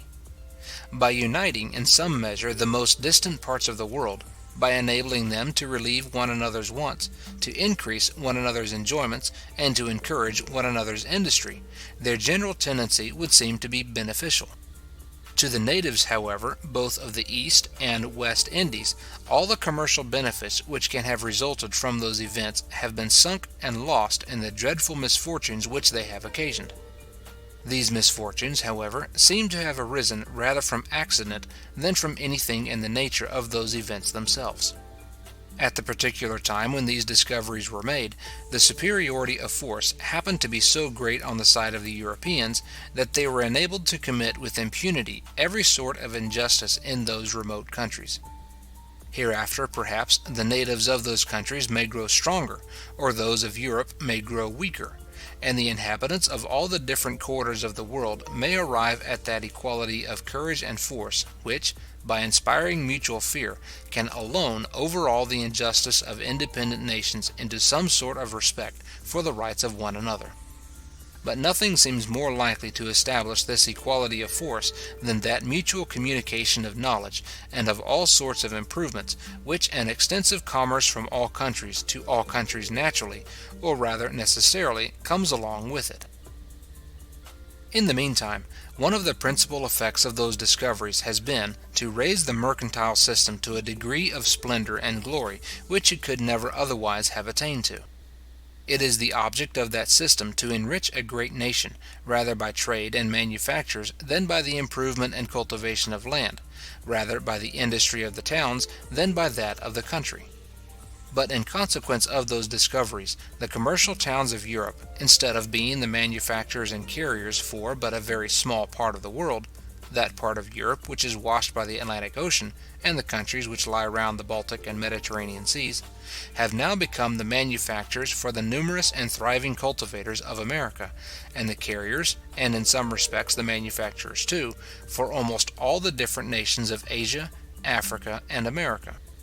Two new worlds have been opened to their industry, each of them much greater and more extensive than the old one, and the market of one of them growing still greater and greater every day. The countries which possess the colonies of America, and which trade directly to the East Indies, enjoy indeed the whole show and splendor of this great commerce. Other countries, however, notwithstanding all the invidious restraints by which it is meant to exclude them, frequently enjoy a greater share of the real benefit of it. The colonies of Spain and Portugal, for example, give more real encouragement to the industry of other countries than to that of Spain and Portugal. In the single article of linen alone, the consumption of those colonies amounts, it is said, but I do not pretend to warrant the quantity, to more than 3 millions sterling a year. But this great consumption is almost entirely supplied by France, Flanders, Holland, and Germany. Spain and Portugal furnish but a small part of it. The capital which supplies the colonies with this great quantity of linen is annually distributed among, and furnishes a revenue to, the inhabitants of those other countries. The profits of it only are spent in Spain and Portugal, where they help to support the sumptuous profusion of the merchants of Cadiz and Lisbon. Even the regulations by which each nation endeavours to secure to itself the exclusive trade of its own colonies are frequently more hurtful to the countries in favour of which they are established than to those against which they are established. The unjust oppression of the industry of other countries falls back, if I may say so, upon the heads of the oppressors, and crushes their industry more than it does that of those other countries. By those regulations, for example, the merchant of Hamburg must send the linen which he destines for the American market to London, and he must bring back from thence the tobacco which he destines for the German market, because he can neither send the one directly to America, nor bring the other directly from thence. By this restraint he is probably obliged to sell the one somewhat cheaper, and to buy the other somewhat dearer than he otherwise might have done, and his profits are probably somewhat abridged by means of it. In this trade, however, between Hamburg and London, he certainly receives the returns of his capital much more quickly than he could possibly have done in the direct trade to America, even though we should suppose, what is by no means the case, that the payments of America were as punctual as those of London. In the trade, therefore, to which those regulations confine the merchant of Hamburg, his capital can keep in constant employment a much greater quantity of German industry than he could possibly have done in the trade from which he is excluded.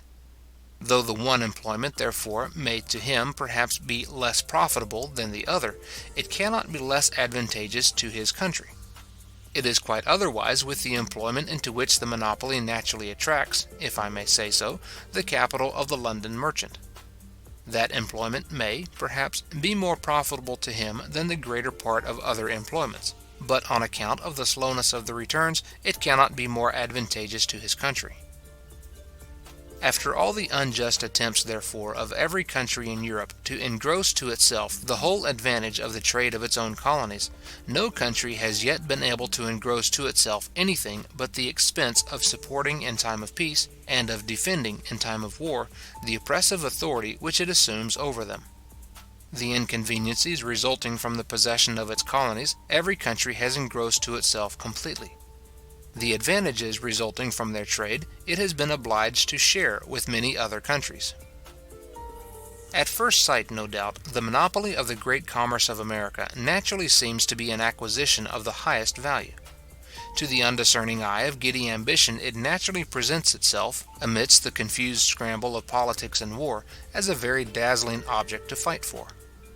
The dazzling splendor of the object, however, the immense greatness of the commerce, is the very quality which renders the monopoly of it hurtful, or which makes one employment, in its own nature necessarily less advantageous to the country than the greater part of other employments, absorb a much greater proportion of the capital of the country than what would otherwise have gone to it. The mercantile stock of every country, it has been shown in the second book, naturally seeks, if one may say so, the employment most advantageous to that country. If it is employed in the carrying trade, the country to which it belongs becomes the emporium of the goods of all the countries whose trade that stock carries on. But the owner of that stock necessarily wishes to dispose of as great a part of those goods as he can at home. He thereby saves himself the trouble, risk, and expense of exportation, and he will upon that account be glad to sell them at home, not only for a much smaller price, but with somewhat a smaller profit than he might expect to make by sending them abroad. He naturally, therefore, endeavours as much as he can to turn his carrying trade into a foreign trade of consumption. If his stock, again, is employed in a foreign trade of consumption, he will, for the same reason, be glad to dispose of, at home, as great a part as he can of the home goods which he collects in order to export to some foreign market, and he will thus endeavour, as much as he can, to turn his foreign trade of consumption into a home trade. The mercantile stock of every country naturally courts in this manner the near, and shuns the distant employment; naturally courts the employment in which the returns are frequent, and shuns that in which they are distant and slow; naturally courts the employment in which it can maintain the greatest quantity of productive labour in the country to which it belongs, or in which its owner resides, and shuns that in which it can maintain there the smallest quantity. It naturally courts the employment which in ordinary cases is most advantageous, and shuns that which in ordinary cases is least advantageous to that country. But if, in any one of those distant employments, which in ordinary cases are less advantageous to the country, the profit should happen to rise somewhat higher than what is sufficient to balance the natural preference which is given to nearer employments, this superiority of profit will draw stock from those nearer employments, till the profits of all return to their proper level. This superiority of profit, however, is a proof that, in the actual circumstances of the society, those distant employments are somewhat understocked in proportion to other employments, and that the stock of the society is not distributed in the properest manner among all the different employments carried on in it. It is a proof that something is either bought cheaper or sold dearer than it ought to be, and that some particular class of citizens is more or less oppressed, either by paying more, or by getting less than what is suitable to that equality which ought to take place, and which naturally does take place, among all the different classes of them. Though the same capital never will maintain the same quantity of productive labour in a distant as in a near employment, yet a distant employment may be as necessary for the welfare of the society as a near one; the goods which the distant employment deals in being necessary, perhaps, for carrying on many of the nearer employments. But if the profits of those who deal in such goods are above their proper level, those goods will be sold dearer than they ought to be, or somewhat above their natural price, and all those engaged in the nearer employments will be more or less oppressed by this high price. Their interest, therefore, in this case, requires that some stock should be withdrawn from those nearer employments, and turned towards that distant one, in order to reduce its profits to their proper level, and the price of the goods which it deals in to their natural price. In this extraordinary case, the public interest requires that some stock should be withdrawn from those employments which, in ordinary cases, are more advantageous, and turned towards one which, in ordinary cases, is less advantageous to the public. And, in this extraordinary case, the natural interests and inclinations of men coincide as exactly with the public interest as in all other ordinary cases, and lead them to withdraw stock from the near and turn it towards the distant employments. It is thus that the private interests and passions of individuals naturally dispose them to turn their stock towards the employments which in ordinary cases are most advantageous to the society. But if from this natural preference they should turn too much of it towards those employments, the fall of profit in them, and the rise of it in all others, immediately dispose them to alter this faulty distribution. Without any intervention of law, therefore, the private interests and passions of men naturally lead them to divide and distribute the stock of every society among all the different employments carried on in it as nearly as possible in the proportion which is most agreeable to the interest of the whole society. All the different regulations of the mercantile system necessarily derange more or less this natural and most advantageous distribution of stock. But those which concern the trade to America and the East Indies derange it perhaps more than any other, because the trade to those two great continents absorbs a greater quantity of stock than any two other branches of trade. The regulations, however, by which this derangement is effected in those two different branches of trade are not altogether the same. Monopoly is the great engine of both, but it is a different sort of monopoly. Monopoly of one kind or another, indeed, seems to be the sole engine of the mercantile system. In the trade to America, every nation endeavours to engross as much as possible the whole market of its own colonies, by fairly excluding all other nations from any direct trade to them. During the greater part of the 16th century, the Portuguese endeavoured to manage the trade to the East Indies in the same manner, by claiming the sole right of sailing in the Indian seas, on account of the merit of having first found out the road to them. The Dutch still continue to exclude all other European nations from any direct trade to their spice islands. Monopolies of this kind are evidently established against all other European nations, who are thereby not only excluded from a trade to which it might be convenient for them to turn some part of their stock, but are obliged to buy the goods which that trade deals in somewhat dearer than if they could import them themselves directly from the countries which produce them. But since the fall of the power of Portugal, no European nation has claimed the exclusive right of sailing in the Indian seas, of which the principal ports are now open to the ships of all European nations. Except in Portugal, however, and within these few years in France, the trade to the East Indies has, in every European country, been subjected to an exclusive company. Monopolies of this kind are properly established against the very nation which erects them. The greater part of that nation are thereby not only excluded from a trade to which it might be convenient for them to turn some part of their stock, but are obliged to buy the goods which that trade deals in somewhat dearer than if it was open and free to all their countrymen. Since the establishment of the English East India Company, for example, the other inhabitants of England, over and above being excluded from the trade, must have paid, in the price of the East India goods which they have consumed, not only for the extraordinary profits which the company may have made upon those goods in consequence of their monopoly, but for all the extraordinary waste which the fraud and abuse inseparable from the management of the affairs of so great a company must necessarily have occasioned. The absurdity of this second kind of monopoly, therefore, is much more manifest than that of the first. Both these kinds of monopolies derange more or less the natural distribution of the stock of the society, but they do not always derange it in the same way. Monopolies of the first kind always attract to the particular trade in which they are established a greater proportion of the stock of the society than what would go to that trade of its own accord.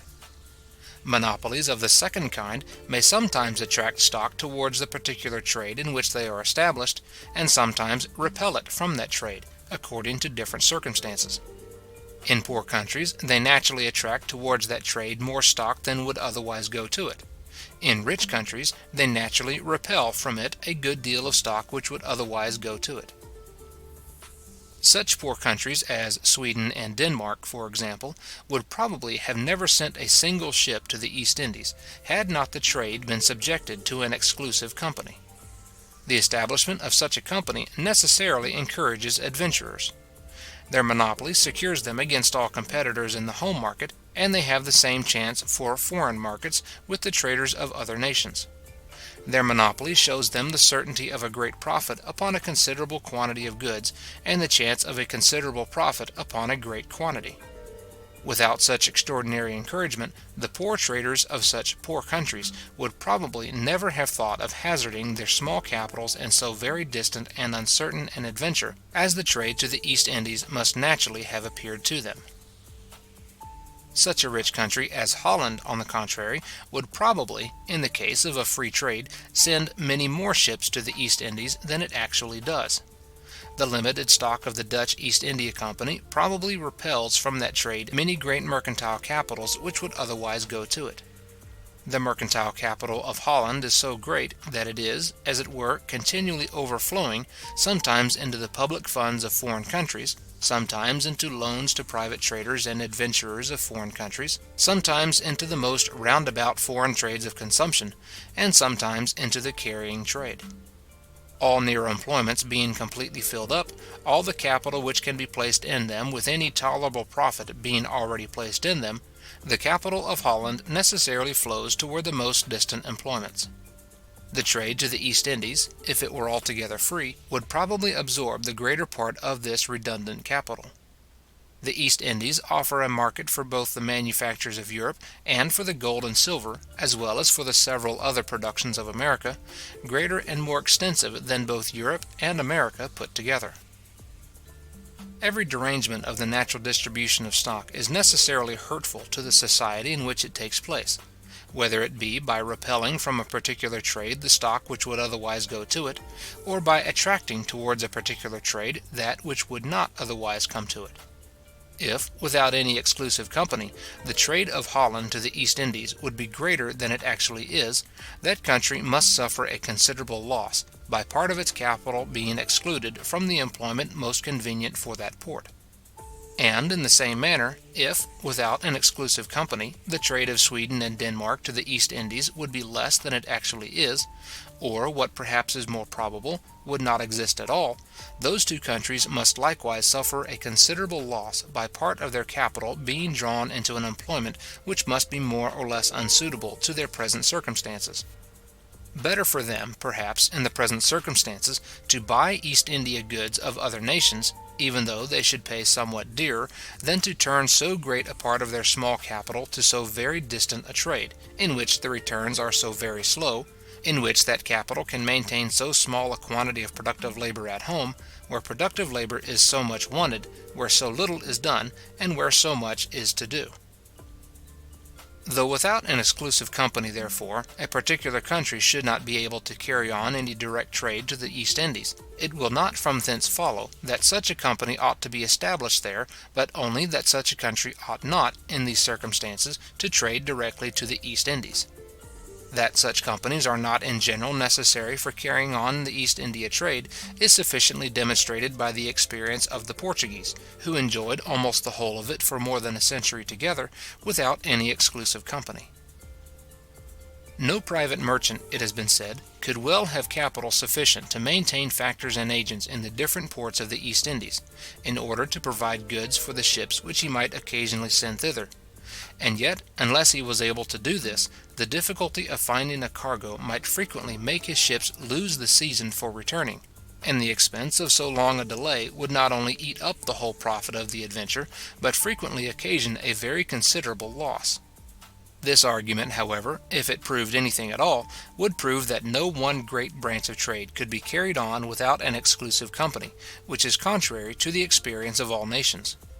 There is no great branch of trade in which the capital of any one private merchant is sufficient for carrying on all the subordinate branches which must be carried on in order to carry on the principal one.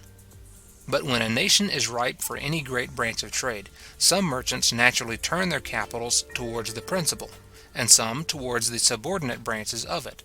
And though all the different branches of it are in this manner carried on, yet it very seldom happens that they are all carried on by the capital of one private merchant. If a nation, therefore, is ripe for the East India trade, a certain portion of its capital will naturally divide itself among all the different branches of that trade.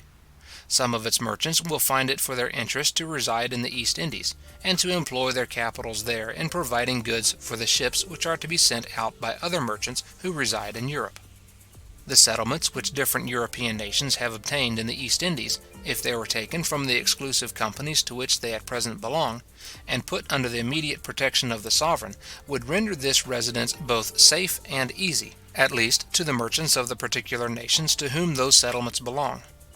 If, at any particular time, that part of the capital of any country which of its own accord tended and inclined, if I may say so, towards the East India trade, was not sufficient for carrying on all those different branches of it, it would be proof that, at that particular time, that country was not ripe for that trade, and that it would do better to buy for some time, even at a higher price, from other European nations, the East India goods it had occasion for, than to import them itself directly from the East Indies. What it might lose by the high price of those goods could seldom be equal to the loss which it would sustain by the distraction of a large portion of its capital from other employments more necessary, or more useful, or more suitable to its circumstances and situation than a direct trade to the East Indies. Though the Europeans possess many considerable settlements both upon the coast of Africa and in the East Indies, they have not yet established in either of those countries such numerous and thriving colonies as those in the islands and continent of America. Africa, however, as well as several of the countries comprehended under the general name of the East Indies, is inhabited by barbarous nations. But those nations were by no means so weak and defenceless as the miserable and helpless Americans, and in proportion to the natural fertility of the countries which they inhabited, they were, besides, much more populous. The most barbarous nations either of Africa or of the East Indies were shepherds. Even the Hottentots were so. But the natives of every part of America, except Mexico and Peru, were only hunters, and the difference is very great between the number of shepherds and that of hunters, whom the same extent of equally fertile territory can maintain. In Africa and the East Indies, therefore, it was more difficult to displace the natives, and to extend the European plantations over the greater part of the lands of the original inhabitants. The genius of exclusive companies, besides, is unfavourable, it has already been observed, to the growth of new colonies, and has probably been the principal cause of the little progress which they have made in the East Indies.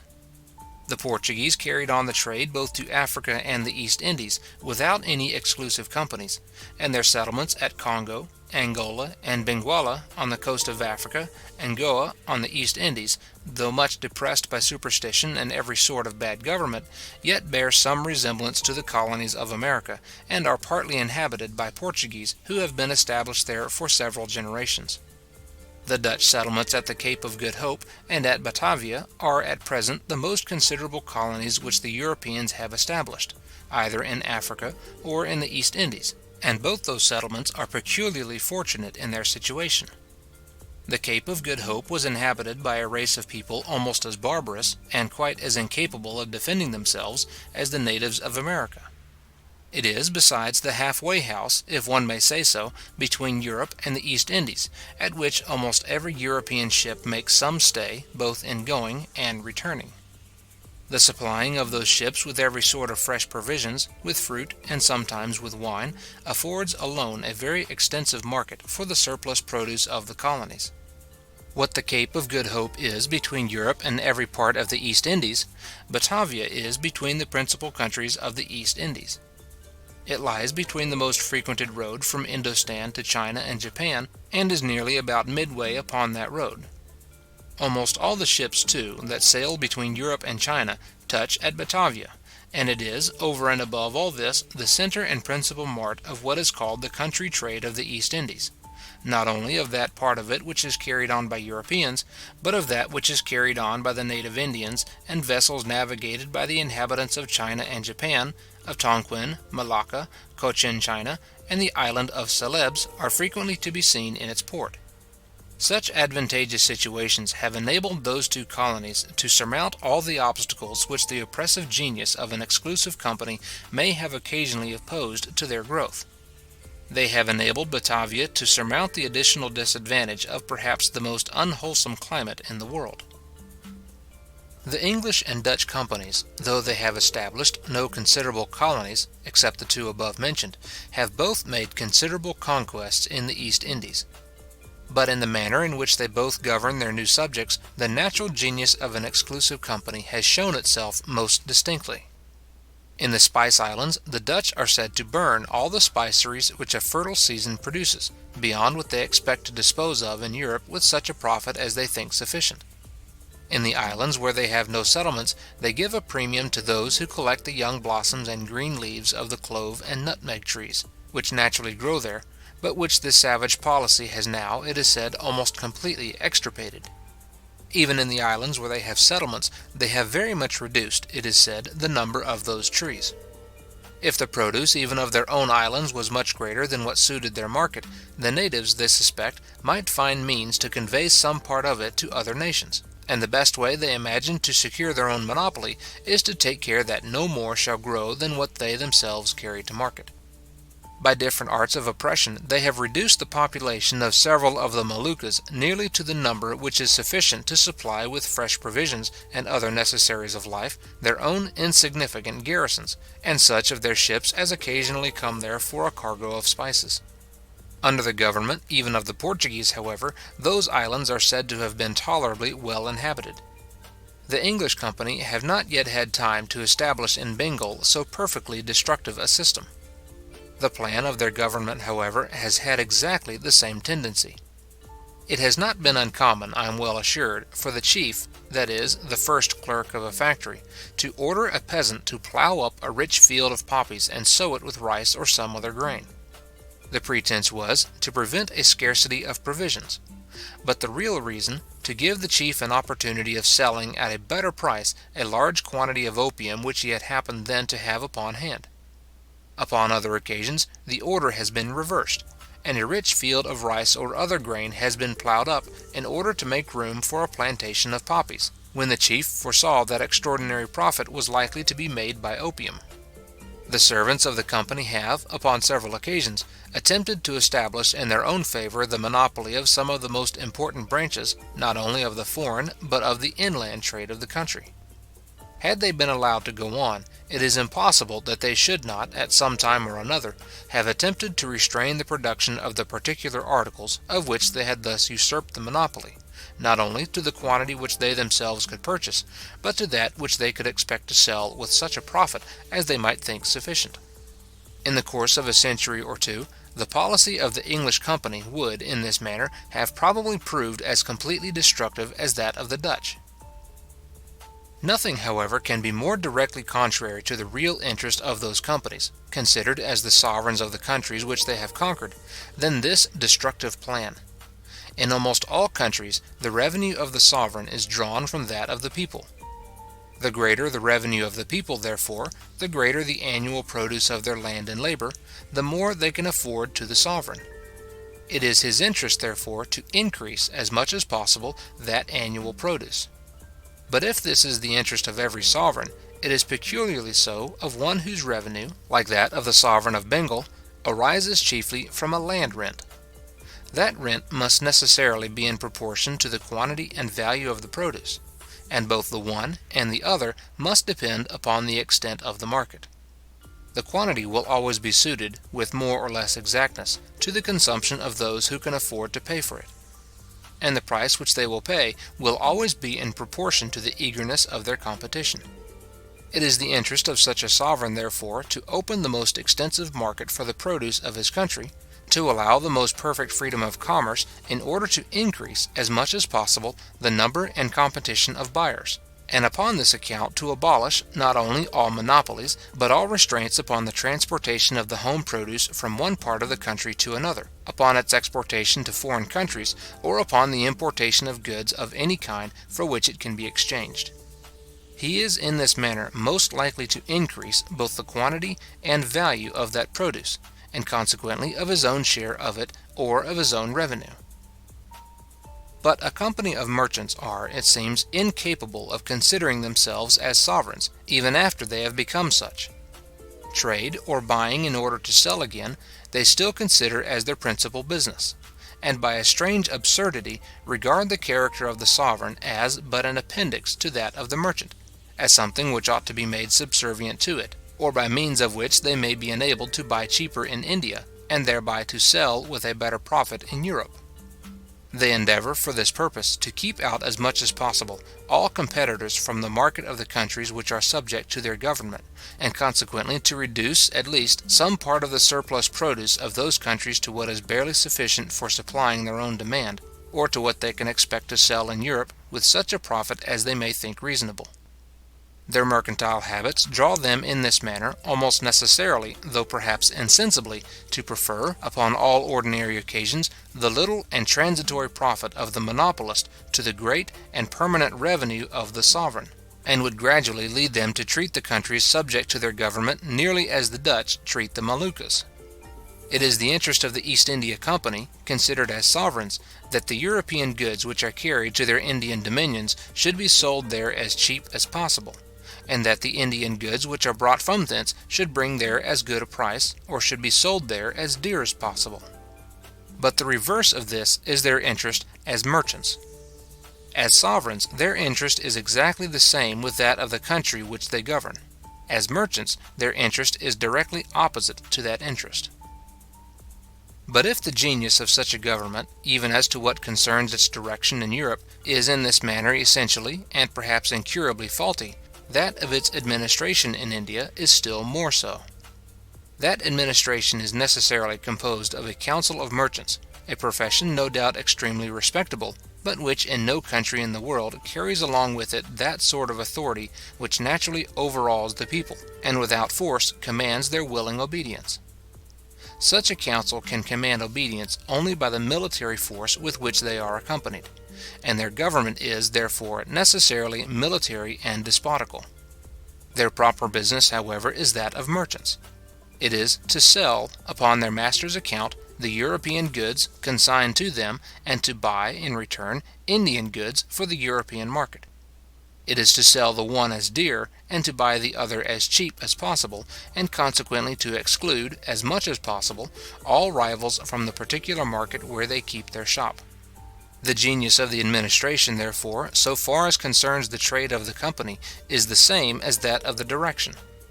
It tends to make government subservient to the interest of monopoly, and consequently to stunt the natural growth of some parts, at least, of the surplus produce of the country to what is barely sufficient for answering the demand of the company.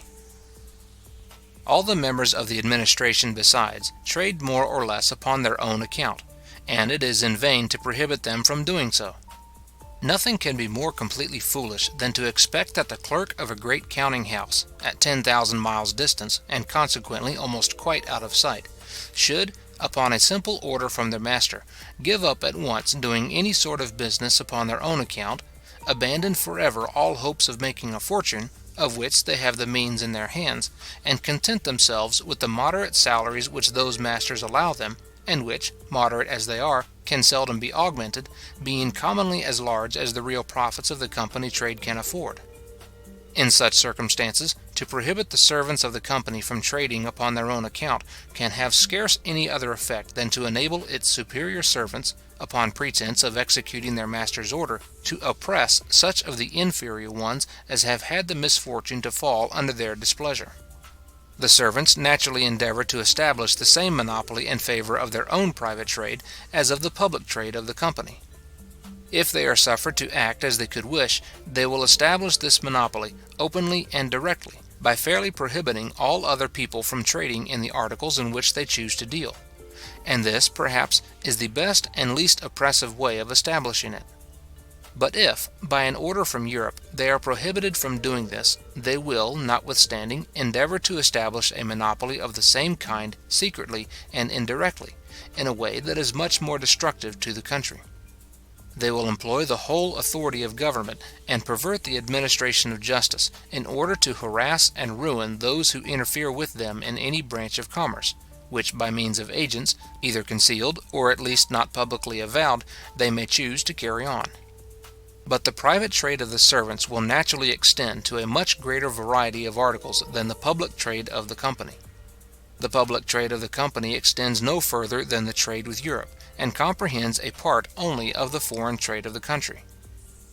But the private trade of the servants may extend to all the different branches both of its inland and foreign trade. The monopoly of the company can tend only to stunt the natural growth of that part of the surplus produce which, in the case of a free trade, would be exported to Europe. That of the servants tends to stunt the natural growth of every part of the produce in which they choose to deal, of what is destined for home consumption, as well as of what is destined for exportation, and consequently to degrade the cultivation of the whole country, and to reduce the number of its inhabitants. It tends to reduce the quantity of every sort of produce, even that of the necessaries of life, whenever the servants of the country choose to deal in them, to what those servants can both afford to buy and expect to sell with such a profit as pleases them. From the nature of their situation, too, the servants must be more disposed to support with rigorous severity their own interest against that of the country which they govern, than their masters can be to support theirs. The country belongs to their masters, who cannot avoid having some regard for the interest of what belongs to them, but it does not belong to the servants. The real interest of their masters, if they were capable of understanding it, is the same with that of the country, and it is from ignorance chiefly and the meanness of mercantile prejudice that they ever oppress it. But the real interest of the servants is by no means the same with that of the country, and the most perfect information would not necessarily put an end to their oppressions. The regulations, accordingly, which have been sent out from Europe, though they have been frequently weak, have upon most occasions been well-meaning. More intelligence, and perhaps less good meaning, has sometimes appeared in those established by the servants in India.